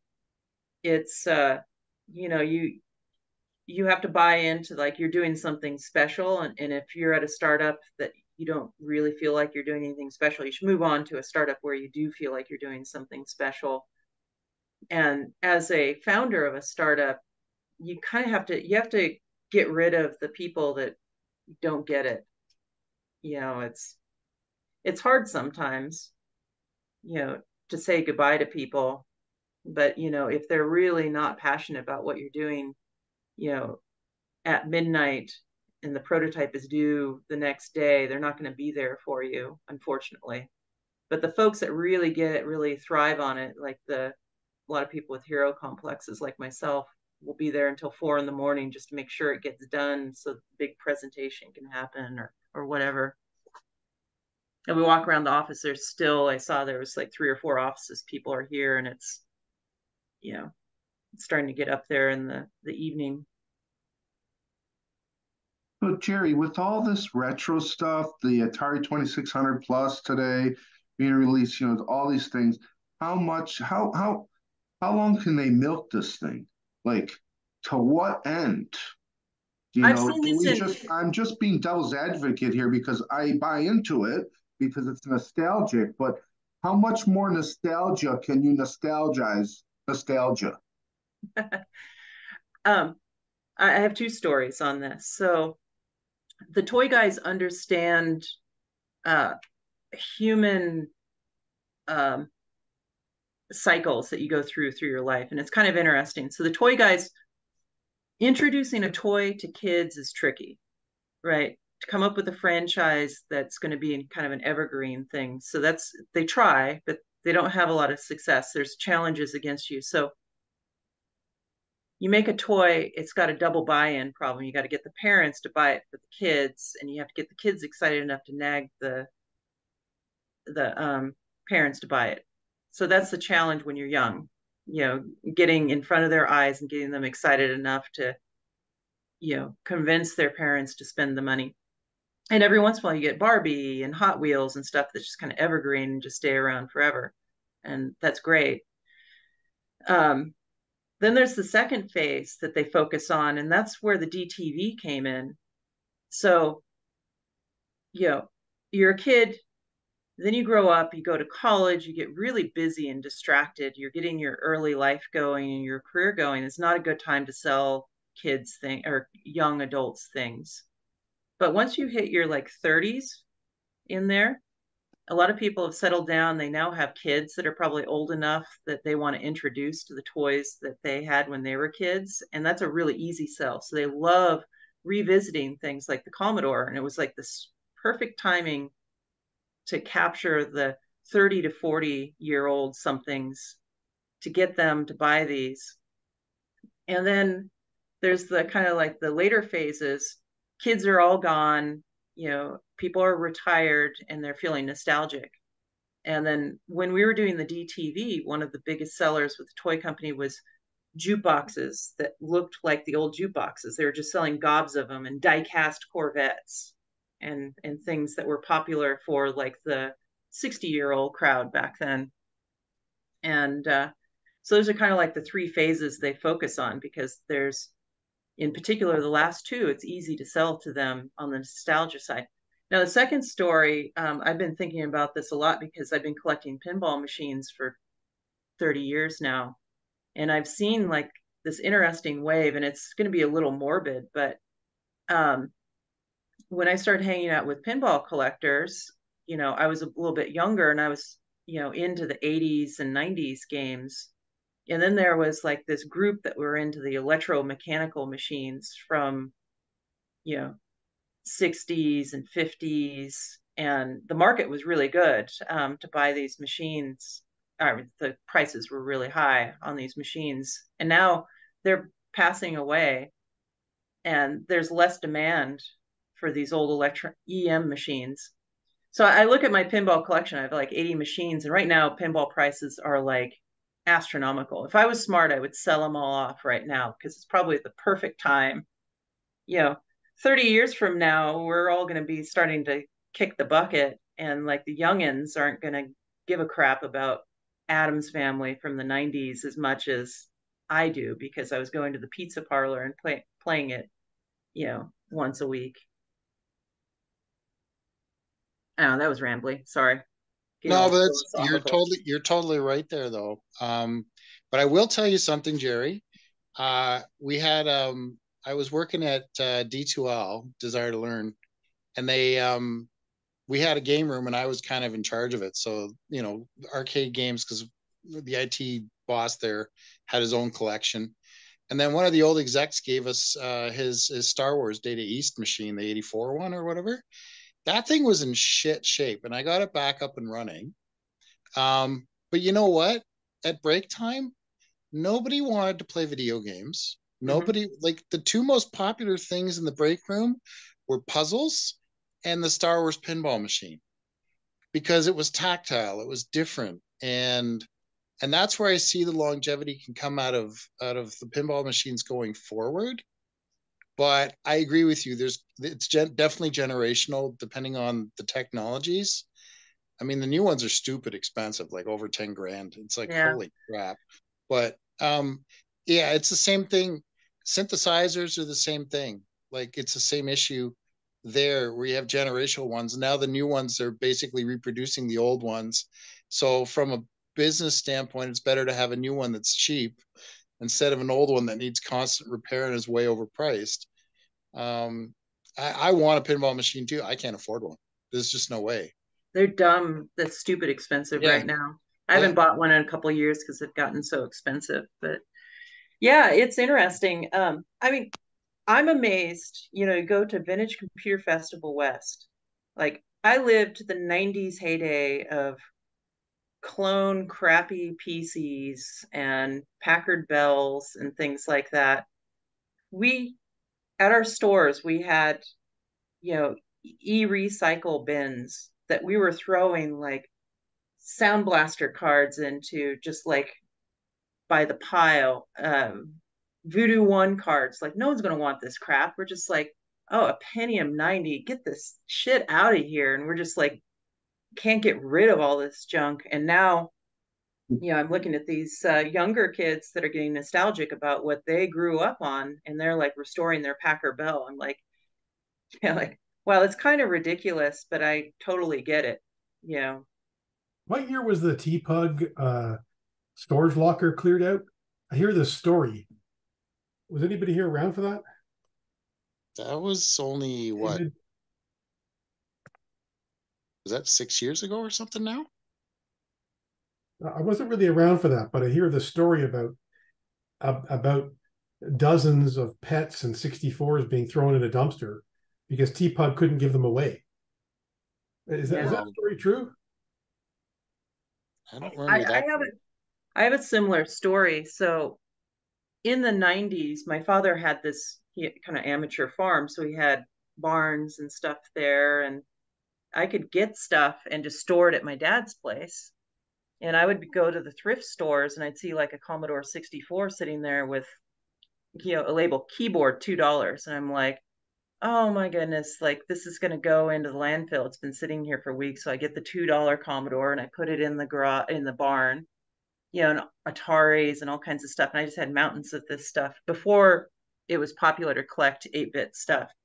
So my dad retires and he's like, I'm selling the farm. Get your shit out of here.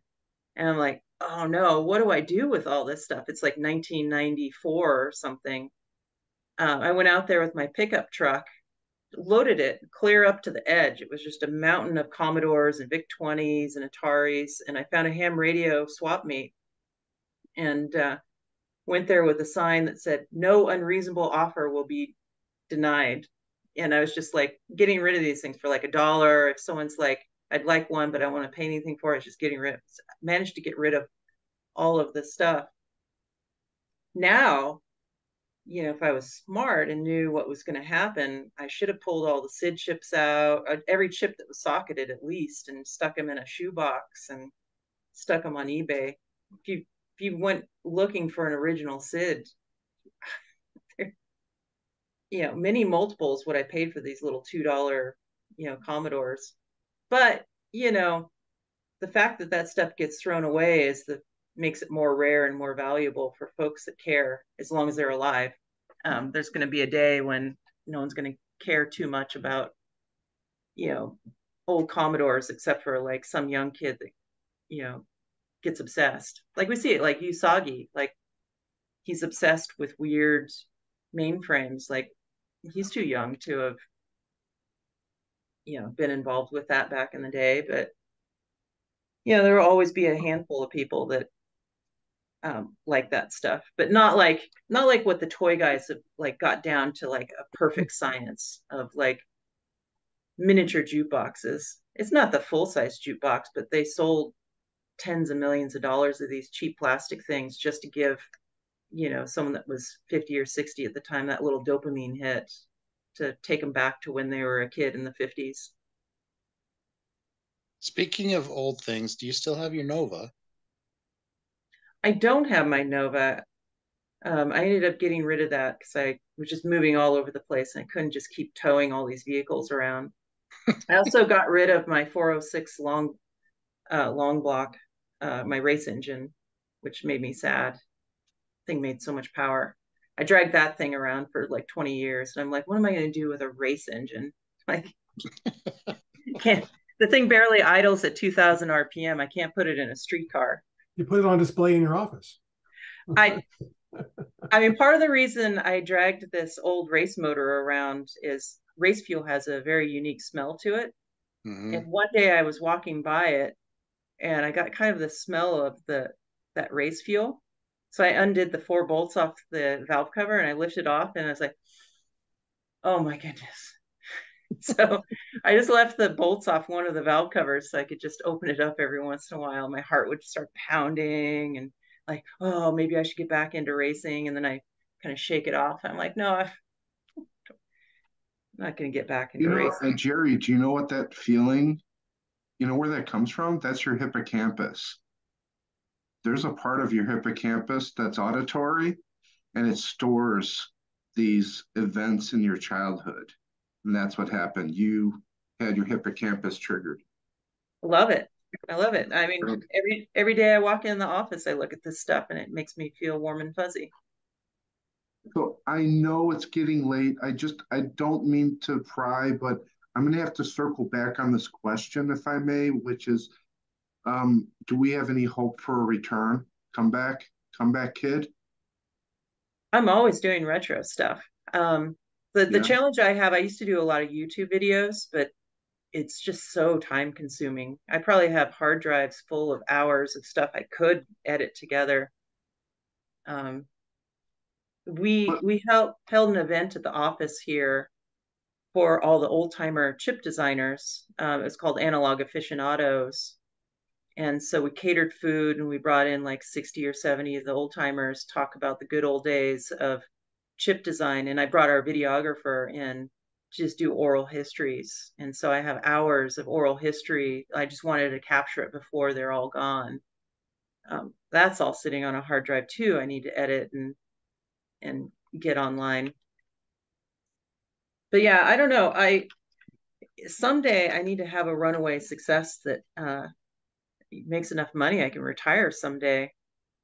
So till 5, giving that a go. So hopefully that'll be the thing. But yeah, it's fun playing around with retro stuff, but there's only moments in time like the DTV time where money can be made. When I saw the till 5 for the first time, when you had that media blast, I kind of had that sense of like, this is what I would use if I was playing Dungeons and Dragons today. Mm-hmm. Right? Is that what you're getting at here? The gaming experience, interactive, kind of. Yeah. So till 5, for folks that don't know, it's glasses you wear and you see holograms pop out of the table, and we have a magic wand that lets you poke and pick things up. These holograms. I know it's not real holograms, but it looks like holograms. Augmented reality. Yeah. Yeah, and I'm a big living room gamer. I always have been, back from the Atari and Nintendo days. And there was, back in the original days of video games, almost everything had 2-player modes, and it was people came together, even if you were trading off, going back and forth, and you played games together. And if you were lucky, you could talk your parents into doing it. And luckily, there's older folks now that play games, so there's more families that will play games together. But there's actually very few games that you can play together in the living room. Every once in a while, you end up with these kind of runaway successes. Guitar Hero is a great example. Right. People would invest in hundreds of dollars worth of plastic guitars so they could have a really good Friday night with their friends and family. Nintendo Wii was another moment in time where it's like it was very simple games like bowling, and it was families came together and friends came together. We haven't seen that for a long time, so our company is focused on like, let's bring back family game night. It could be D&D. You can play D&D on our system. We have some tools for that. You can play pure video games. We have rhythm music games, but everything about our system, we try to design it like, how do you just sit around and look eye to eye and come together?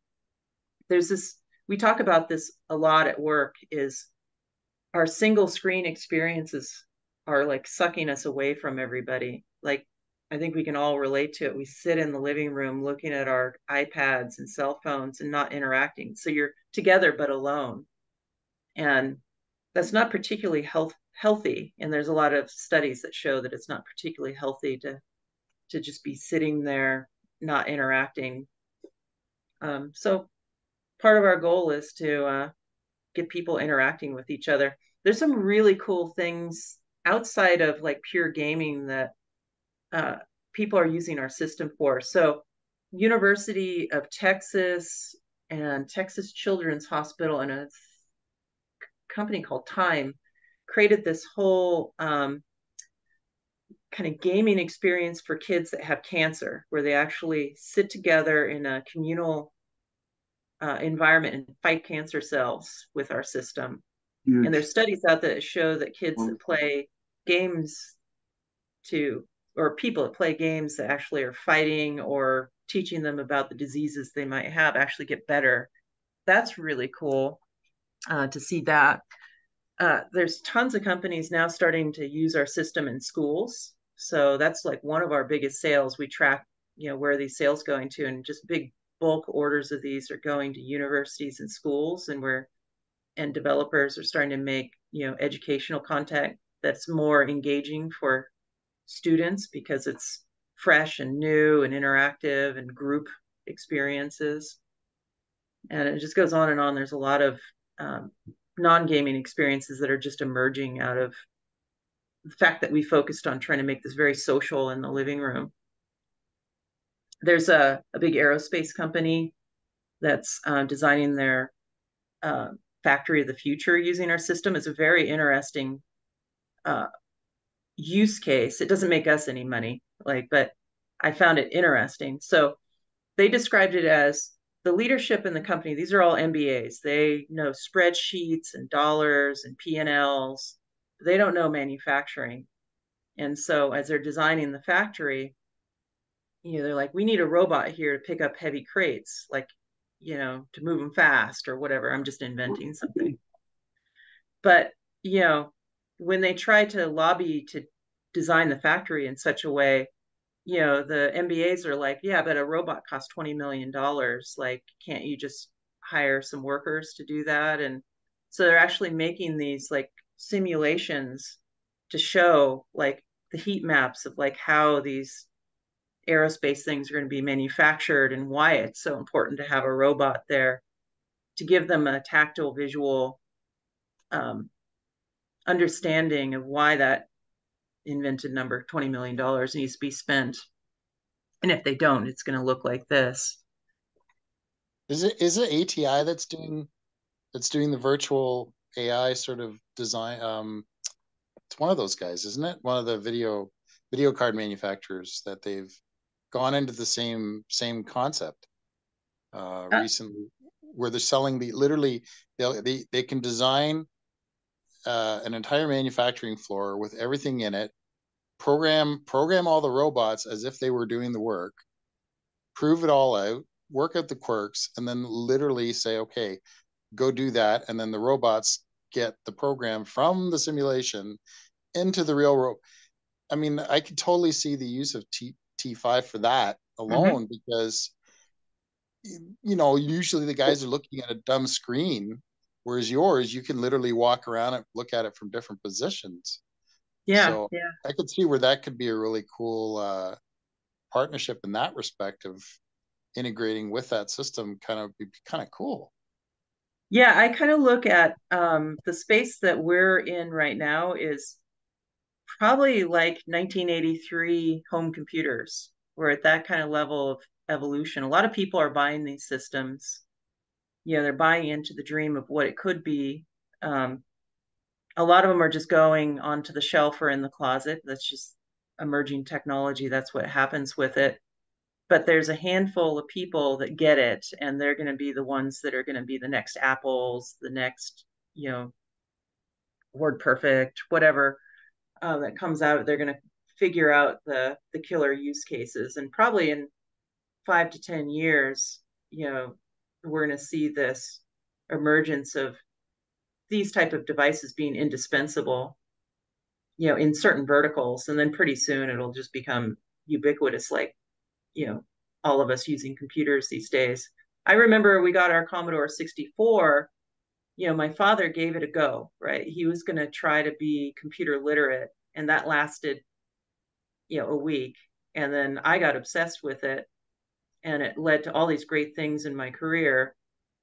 So many of my friends back in the day, they all had like 8-bit computers. A lot of them didn't get used. Not all of them got obsessed, you know, with them. And, you know, it took them quite a few more years to really adopt computers and use them on a daily basis. Hey, can I jump in here for just 1 minute? It's quick, and I'm old and I'm tired. And yes, when you talk about kids playing with cancer cells, I get it. I lost a kidney to cancer. But I just wanted you to know something that happened just after I lost that kidney. I got to go to the computer museum after Vicky Butterfield donated all of Jim's stuff out to it. And of course, I have no idea. I guess it's all sitting in limbo now because Sid, who owned the museum, passed away. And of course, since then, Vicky's passed away. But I got to talk to Vicky that night about Jim, and your name came up. And oh. And it's really hard. Anyway, sorry, I scared her away. No, I'm listening. In the fact that, you know, she said, you know, Jim really loved Jerry. Like, so inspired, and in so many ways for somebody who did so much and taught so many people so much. And in fact, she even said, you know what? And I am so glad that Jim loved her, and I really loved that Jim loved her. And you know what? That was the last time I ever saw her, because I'm not really good at getting back into Toronto and seeing too many people. But I just thought you should know that they both, in their own way, really, really cared for you. And I know you touched both their hearts. I know you did. Oh, that's awesome. Well, in my cabinet, some of my most precious things is this reverse Polish notation calculator from Jim Butterfield. So when he was sick with cancer, out of the blue, I didn't expect this. I got this package with a really nice letter. It's really heartwarming, you know, explaining the calculator, a couple jokes in it, saying that he's not going to be around very much longer. And he thought that I would be someone that would cherish this, you know, well beyond his years. And I do. I keep it right here with the letter on display. And folks that know Jim Butterfield really get a kick out of reading this. Here's one of the jokes that's in it. P.S. Anyone hearing this should ask Jerry to demonstrate one of the ancient programmer's maxims, that no programmer can distinguish Halloween from Christmas because Oct 31 equals Dec 25. You have to see it to get it. But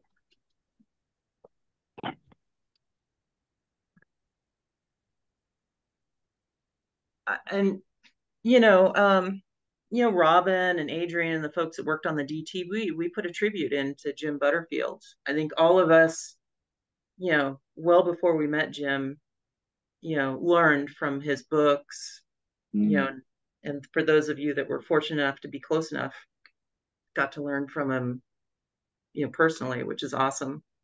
I only got to meet him much later, probably around 1998 or 99. He changed my life. Good guy. I met him around the same time that I think that you did, Jerry. And I just found him the sweetest man. Like I remember him as a kid. We treated him like God back then. But, as an adult, just having the conversations with him, I don't think I ever had a meaningless, light conversation with that man. There was always something awesome and meaningful to talk about with him. And there was a sincerity that was always behind that I always appreciated. So, yeah, I was just sad that I didn't get longer time to learn more about him, because we had so many fun conversations when we did hang out. So, yeah, I think most of us that were able to get to know him a little bit better. I think, yeah, it's kind of hard. Yeah, you miss the guy, but yeah, great guy. You also appreciate, that he was part of the community and that got to spend time with him at least, right? Rather than just read about him in a book. So. Yeah, and it's cool. Like I go back, I was talking about the ham radio operators and how I regret I didn't get a chance to thank them. But I think all of us, right? We have an opportunity to plant the seeds out there. Like the ham radio operators, like wanted me to get my ham radio license, and of course I'm a snot-nosed kid, and I'm more into pirate radio than legitimate radio. And I just wanted to learn how to solder and use oscilloscopes. I didn't want to hear Morse code nonsense and all that. But what they did is they planted seeds, and now it's 30 or 40 years later, I'm a ham radio operator, I have a good time with it. Same thing with Jim Butterfield. Like, he had like extremely good reach out there with his books, economical books you could get, you could learn a lot. And probably half the engineers in Silicon Valley, that are about my age, had some kind of exposure to something that he published. It's super common. You talk to engineers here and they're all like, oh yeah, I cut my teeth on the Commodore 64, the PET, or Plus4, 128, Atari, I don't know where I was going with that. I'm just rambling at this point. What is the DTV, the connection with Jim Butterfield? What is the secret or the Easter egg? I forget exactly how you get into it. It's you wiggle the joystick and then you get to a basic prompt, and I think you type load star $8 and or load $8, and it gives you a directory listing of all the programs that are hidden inside. And there's one of them that you loaded, and it's a picture of it's like three of us drinking beer with Jim. That was one of the things that the toy executives were really upset, because they could mess up their, ratings for selling these to kids. Oh, are you trying to do it? Load $8. Where do you wiggle this joystick? I forget. Side to side. Oh, there we go. When it's booting. Now you have to use the onboard keyboard to. Oh, you missed it. Yeah, when it's booting, you have to wiggle it perfectly side to side. Oh my gosh, it's been so long. I don't even remember how you bring up the keyboard. I think I remember if I can get this to. Where do you wiggle? Where is it that you wiggle the joystick? Just side to side when the startup screen's going, the text. Oh, no, it keeps going past me. And, oh, there it is. No, that's the setup screen. He's got it on the original monitor. Nice. Bill, are you still in here? Yep.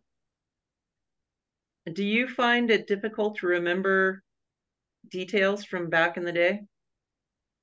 I can't remember the air pressure for my tires anymore.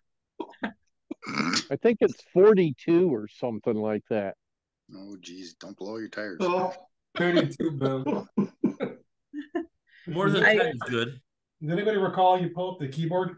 I don't recall. Is it one of the top buttons?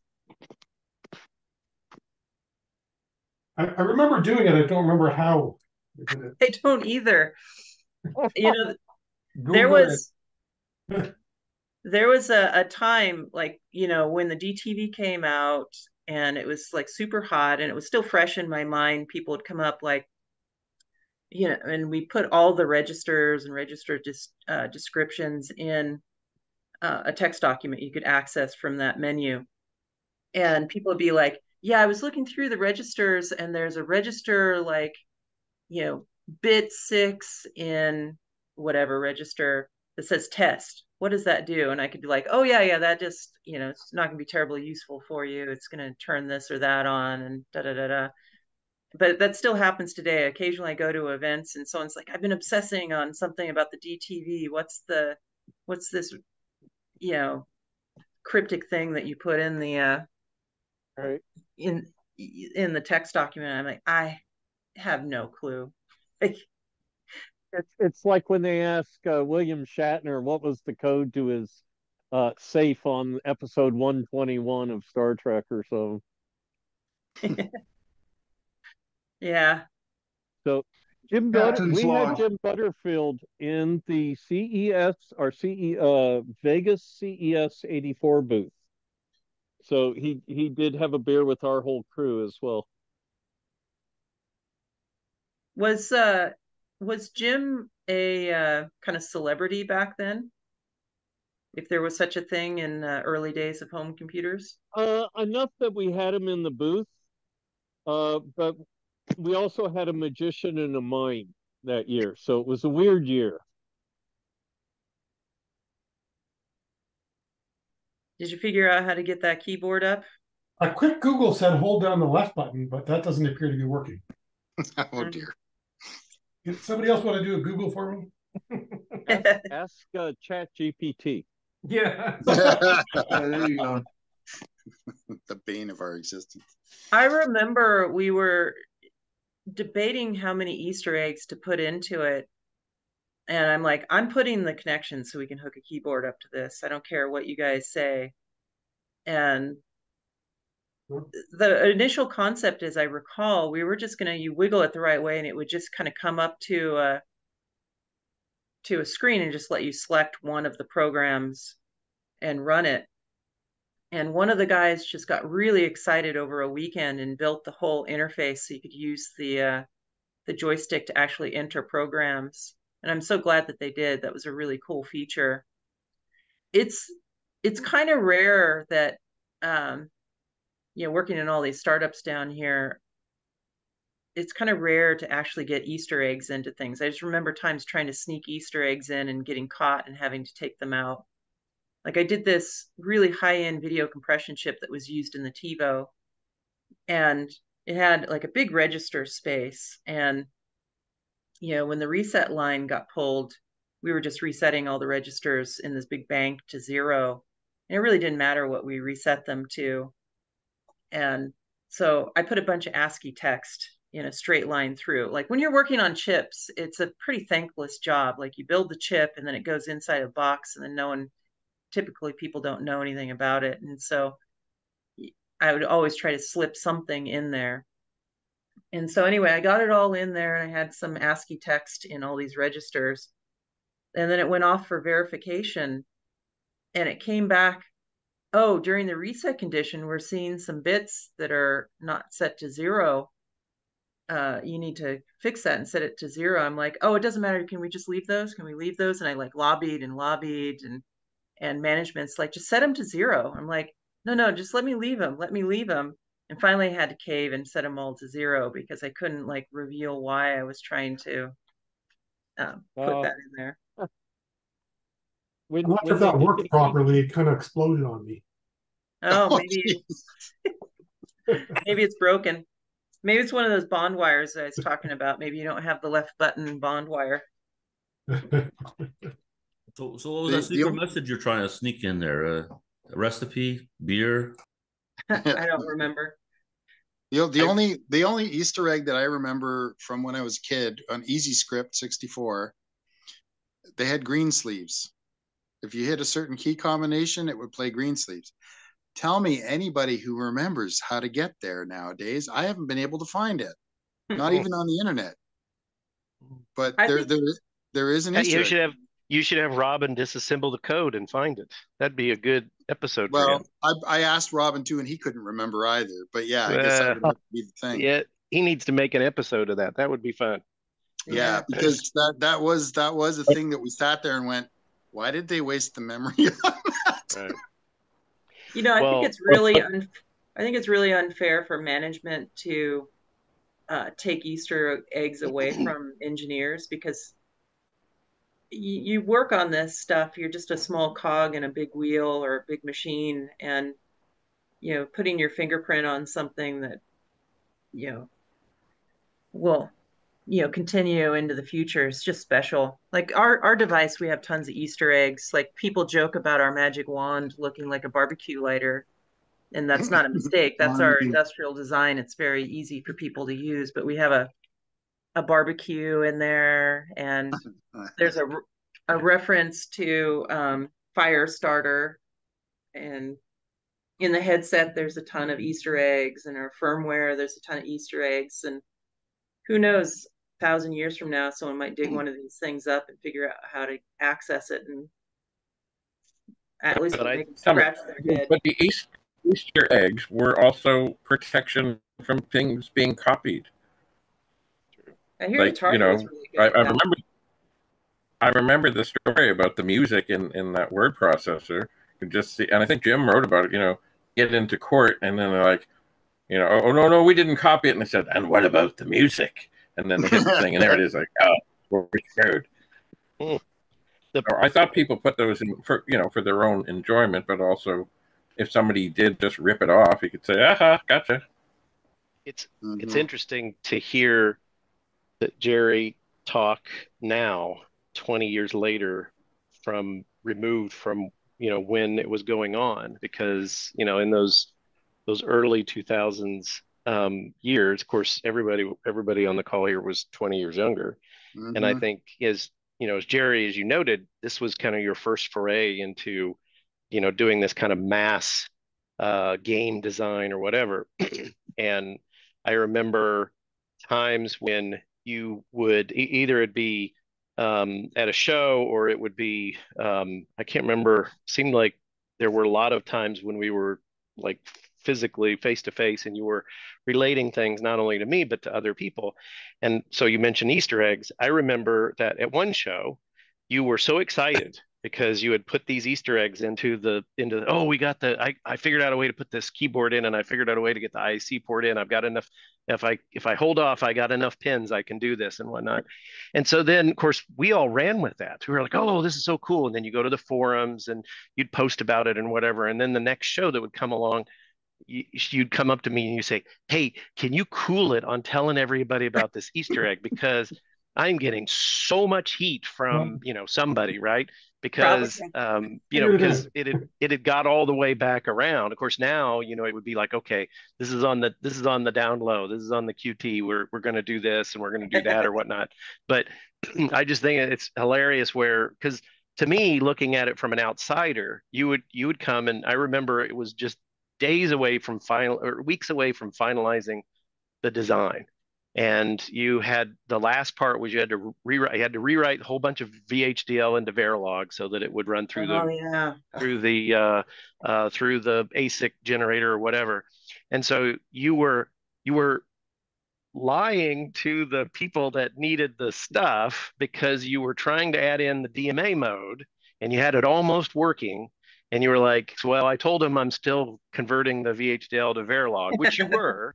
But you were also trying to get this DMA stuff in, and I'm thinking, and you had this hard deadline, like you mentioned, you had to have it done by this date so that it could be shipped off and turned into an ASIC and ready for QVC and whatnot.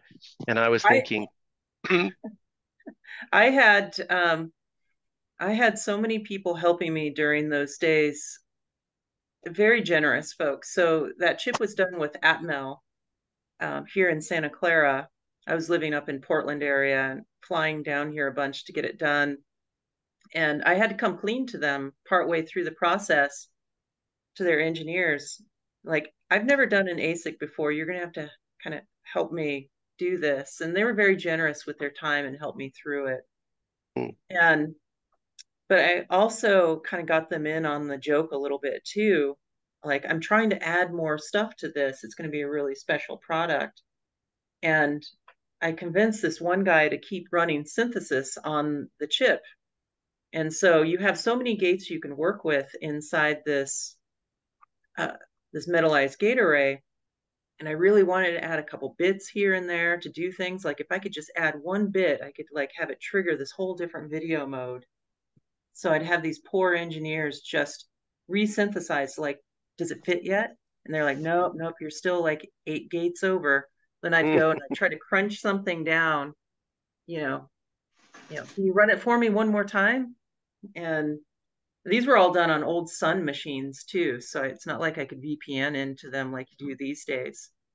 And so either I had to fly down to Santa Clara or I had to talk these guys into staying late into their evening and run a couple synthesis runs for me. But yeah, that was really magical. I still have really fond memories of, keeping the wolves at bay while trying to make sure that all these little extras got in there. And in the end, I think it made a really special product that I don't think they would have sold nearly as many as if it wasn't hackable. I got it. Oh, you got it. Let me share. I have a computer I'm restoring. You asked if I'm going to make a comeback. I like really weird computers. So I got this obsession with extremely wide computers. And I just found this, it's pretty rare. They only made, under 10,000 of these, but it was a Minolta PCW1 computer. It was a DOS machine from about 1985 with built-in word processing stuff, but it's like, I'm sorry, I can't make it bigger, I guess. But it's crazy big and wide. Has an integrated printer? Yeah, integrated printer, weighs like 40, 50 pounds. Is it a computer with an integrated printer, or is it a typewriter with an integrated computer? I don't know, peanut butter jelly or whatever they say. This thing's insane. And there's so little information online.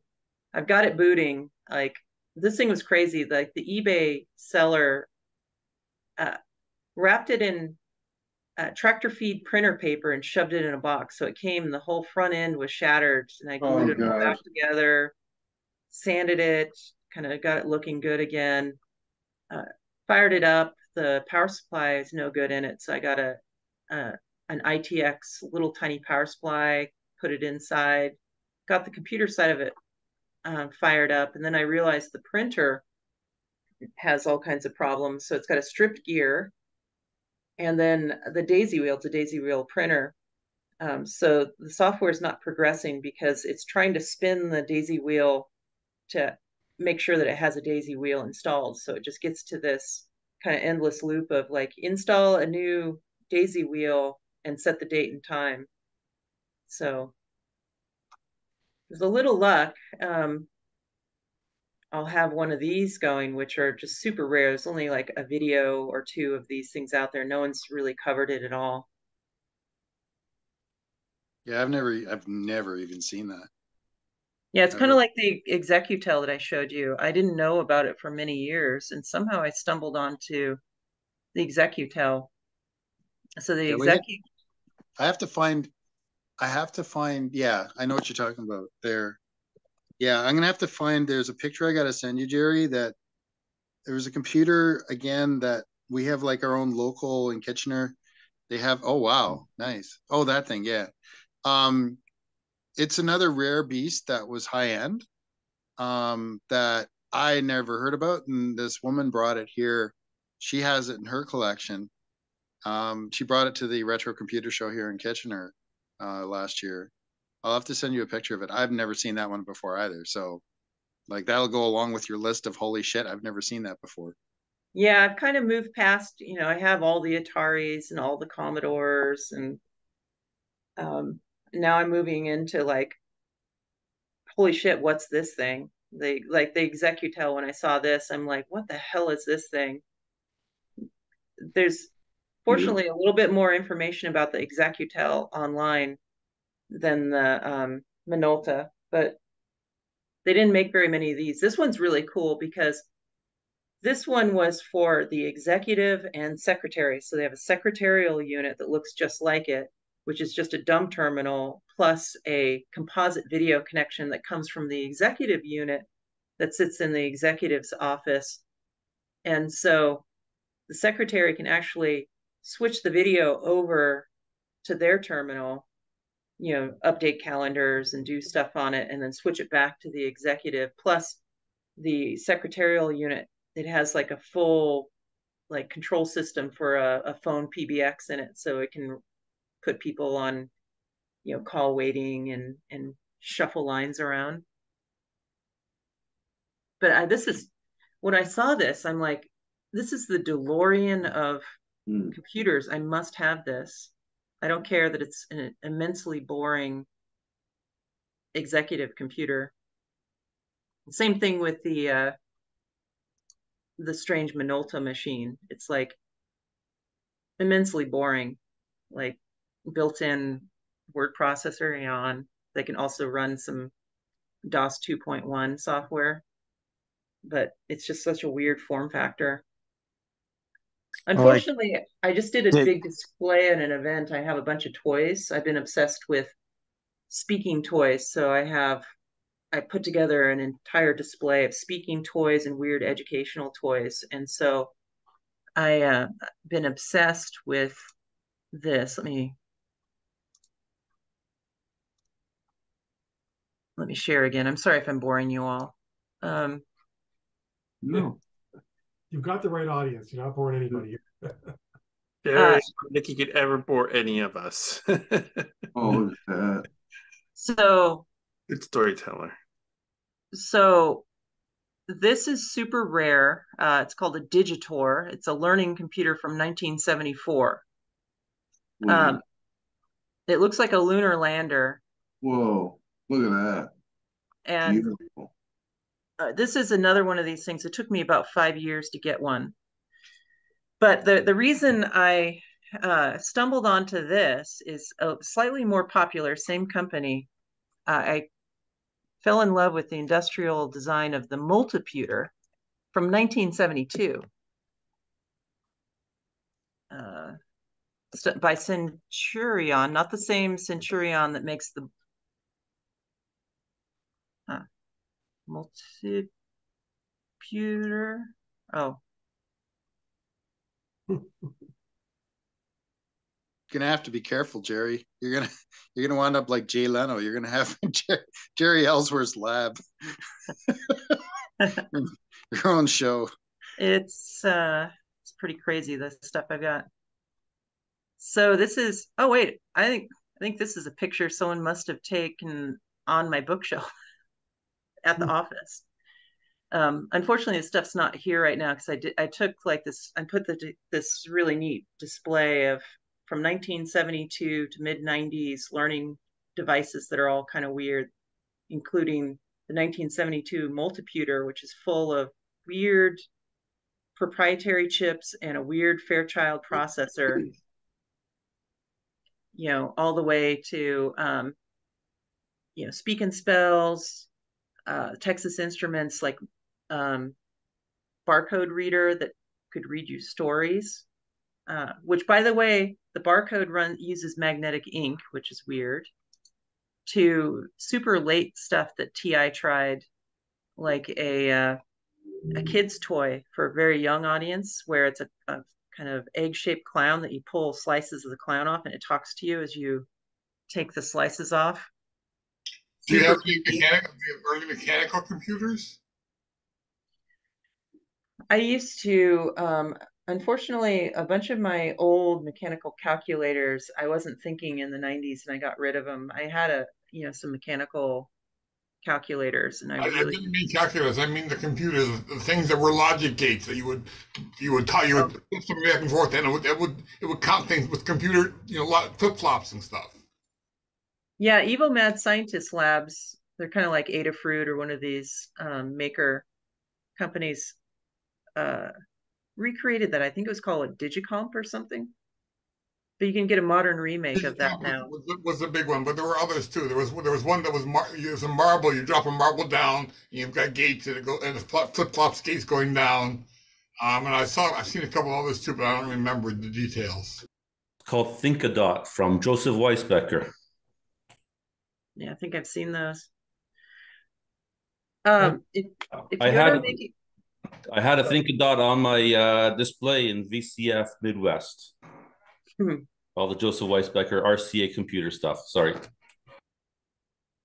Oh, that's awesome.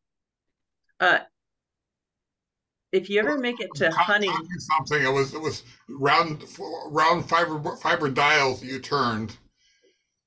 I had one of those, but my dad got it for me, but I don't know what happened to it.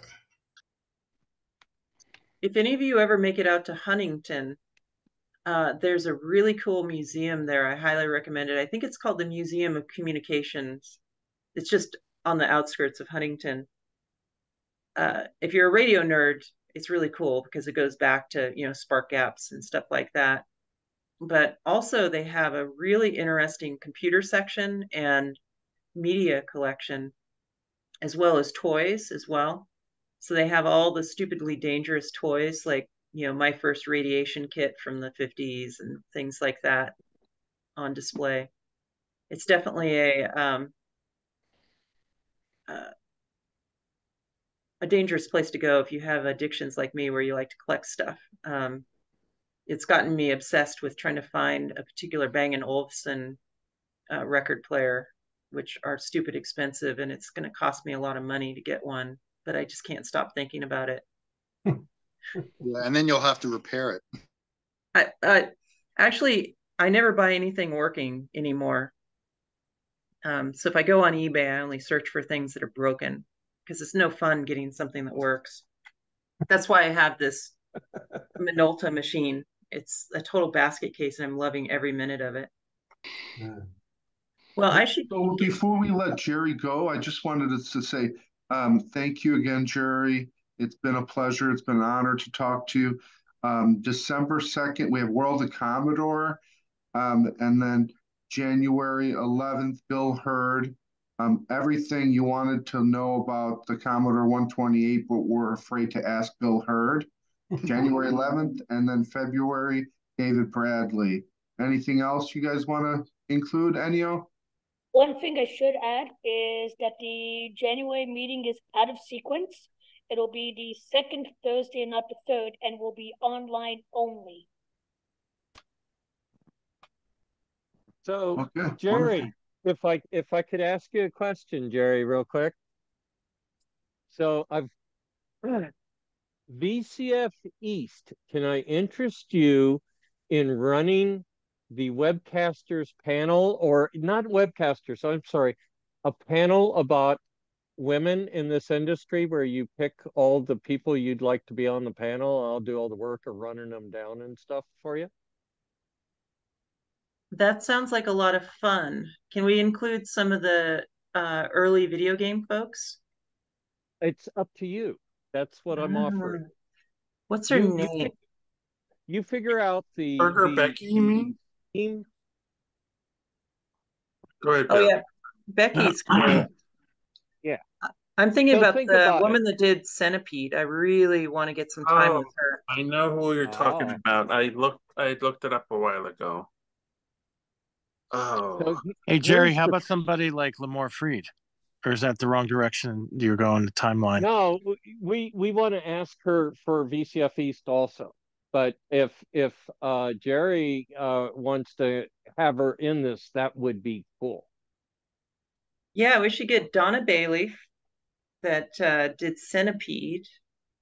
I mean, I'd love to hear her perspective. Like early days of Atari, it was really a sausage fest. I just want to hear her stories of what it was like being first to design an arcade machine. There's got to be some other women out there that were kind of first. You probably know some folks from Commodore, like the chip designers. There was a really interesting website talking about one of the ladies that designed some of the chips. Anyway, that sounds really fun. Yeah, so good. Just get that in your mind. I'll reach out to you offline then, but I'm offering to do the work. Hey, if you want to do 2 days, just if you get too many people, I'm sure nobody would hate that. So think about it. That'd be fun. VCF East is great. So I did the circuit this year with Bill. So Bill dragged me all over. It was fun. I saw you at every single one, Jerry. It's just crazy. I didn't see you for years, and then I see you at all these different shows. Thanks to Bill. He's like, I signed you. Bill's the guy. I think it started off on a bad footing. So Bill's like, you want to come out and be on a panel to VCF East? And I'm like, yeah, sure. Panels are easy. And then I show up, and I think it was Bill's like, are you ready for the panel? I'm like, yeah. Are you ready for Saturday? I'm like, what's Saturday? Oh, you agreed to do, whatever, Jerry's story time. I'm like, oh, I suppose I better put some slides together for that. This thing I just found out about right now. So people got to watch you put the slide deck together. It was an interactive experience. That's right. And I charged money for people to watch you do that. I made a killing at the door.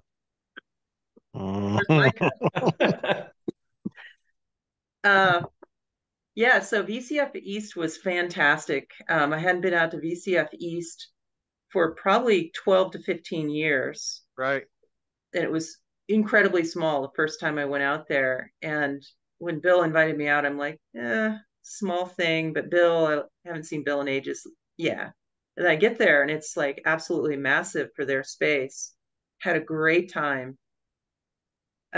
And then I think it was Texas after that, which was their first time. And boy, did they do a good job for their first time. Yep. Yeah, there's really a renaissance right now for vintage computers. It Yeah, feels like SoCal is a new one in February. So I helped to get these guys started in Southwest, and now SoCal is having one in February. So you're right; they're starting to ask us and pop up in different places, and I'm happy about it.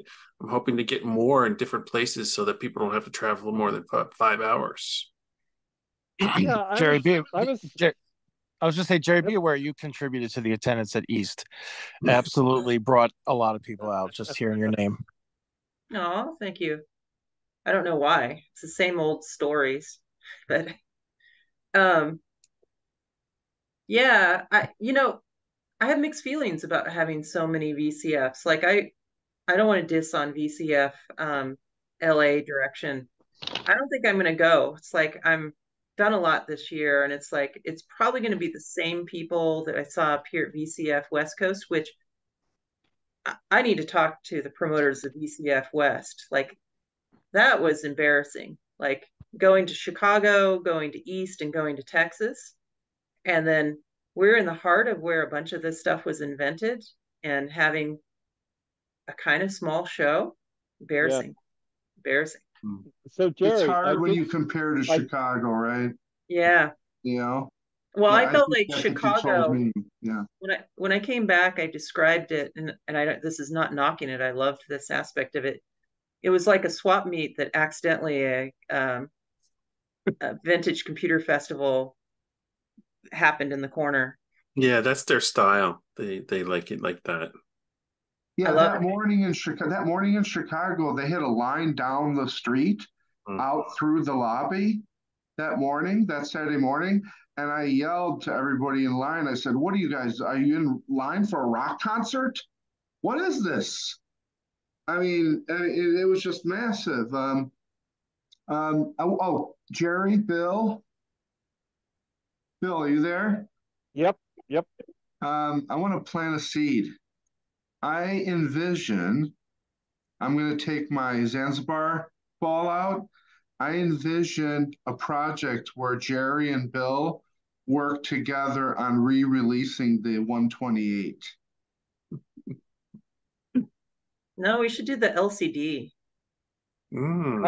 Let's make a 12-string guitar out of a 128.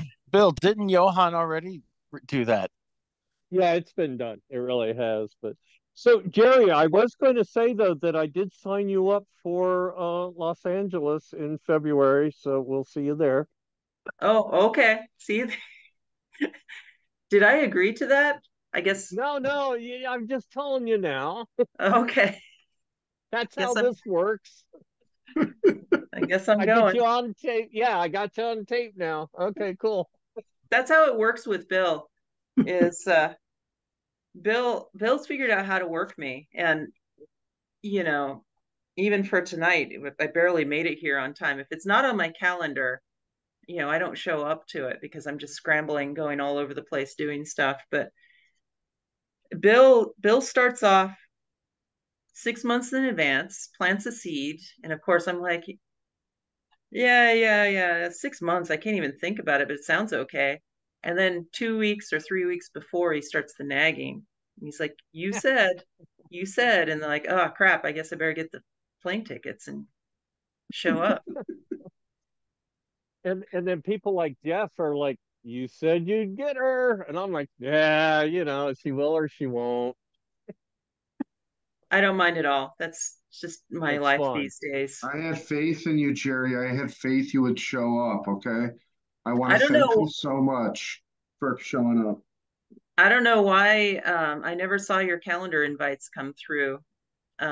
Crazy. Luckily, I was looking at my email at that moment. You said, like, we're waiting for you. I'm like, okay, you better send me a link. That was quick. You really responded quick. Bill's on the phone trying to call your cell phone, and my email gets there quicker. Oh, yeah, my cell phone's the worst. Wait, don't ever try to get me on my cell phone. Yeah, getting you by email is tough too. So I thought I was taking an inside track, and yeah, no, that didn't work. My cell phone, the phone number made it out onto the web years ago, and so now it's just endless, like telemarketers, and I just don't even use it. Only when I'm traveling. Okay, yeah, because that's last time I texted you. Well, we'll use it in Los Angeles. Yeah, we'll use it in Los Angeles when we're there for the VCF SoCal. It'll be really embarrassing if they do better than Silicon Valley. Yeah, I know. We did have a nice after party at the Till 5 HQ after. I thought that was, I mean, I'm biased, but I think that was a bit more fun than the actual event. Yeah.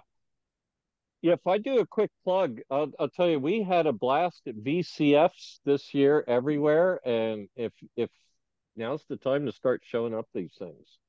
We're seeing all kinds of people. We had groups of people that were hanging out like old friends. It was really cool. So I have mixed feelings about so many VCFs, though. Just to complete my thought on that, is like I have a nostalgia for these get-togethers where we'd all like kind of fly in, and get together. Yeah. Now I feel like you really have to commit a bunch of time if you want to see all your friends, because you're not just going to one central place. Right. Yeah. You and me were doing similar things where we made sure we got around to see everybody and everything. Yeah. All right. Taiwan is waking There's up. I'm working there's only one World of Commodore. There you go. Yeah, Taiwan is. There's only one World of Commodore. It happens in a couple of weeks. I think Bradley's trying to say World of Commodore. You should make World of Commodore. Oh, I don't have time. Yeah. Anyway, we have good beer here. Taiwan is waking up, and so we're doing a big project out of Taiwan. So I've got to be up half the night working with them. So thanks for letting me just ramble and show you all my garbage. I did get the picture up, by the way. I don't know if you noticed. I figured it out. Oh, you figured it out. My camera doesn't reach any further. I don't think I can. So here's a little fact. If you have a revision 1, that picture is in black and white. And for revision 2 and 3, we upgraded to color. Oh, I guess that's a revision 1 then. I've actually got 2 of these things, so I'll try the other one later. All right, thanks guys. For your time. Thank you so much. Take care, Jerry. Thank you, Jerry. You're a gem. You're the best.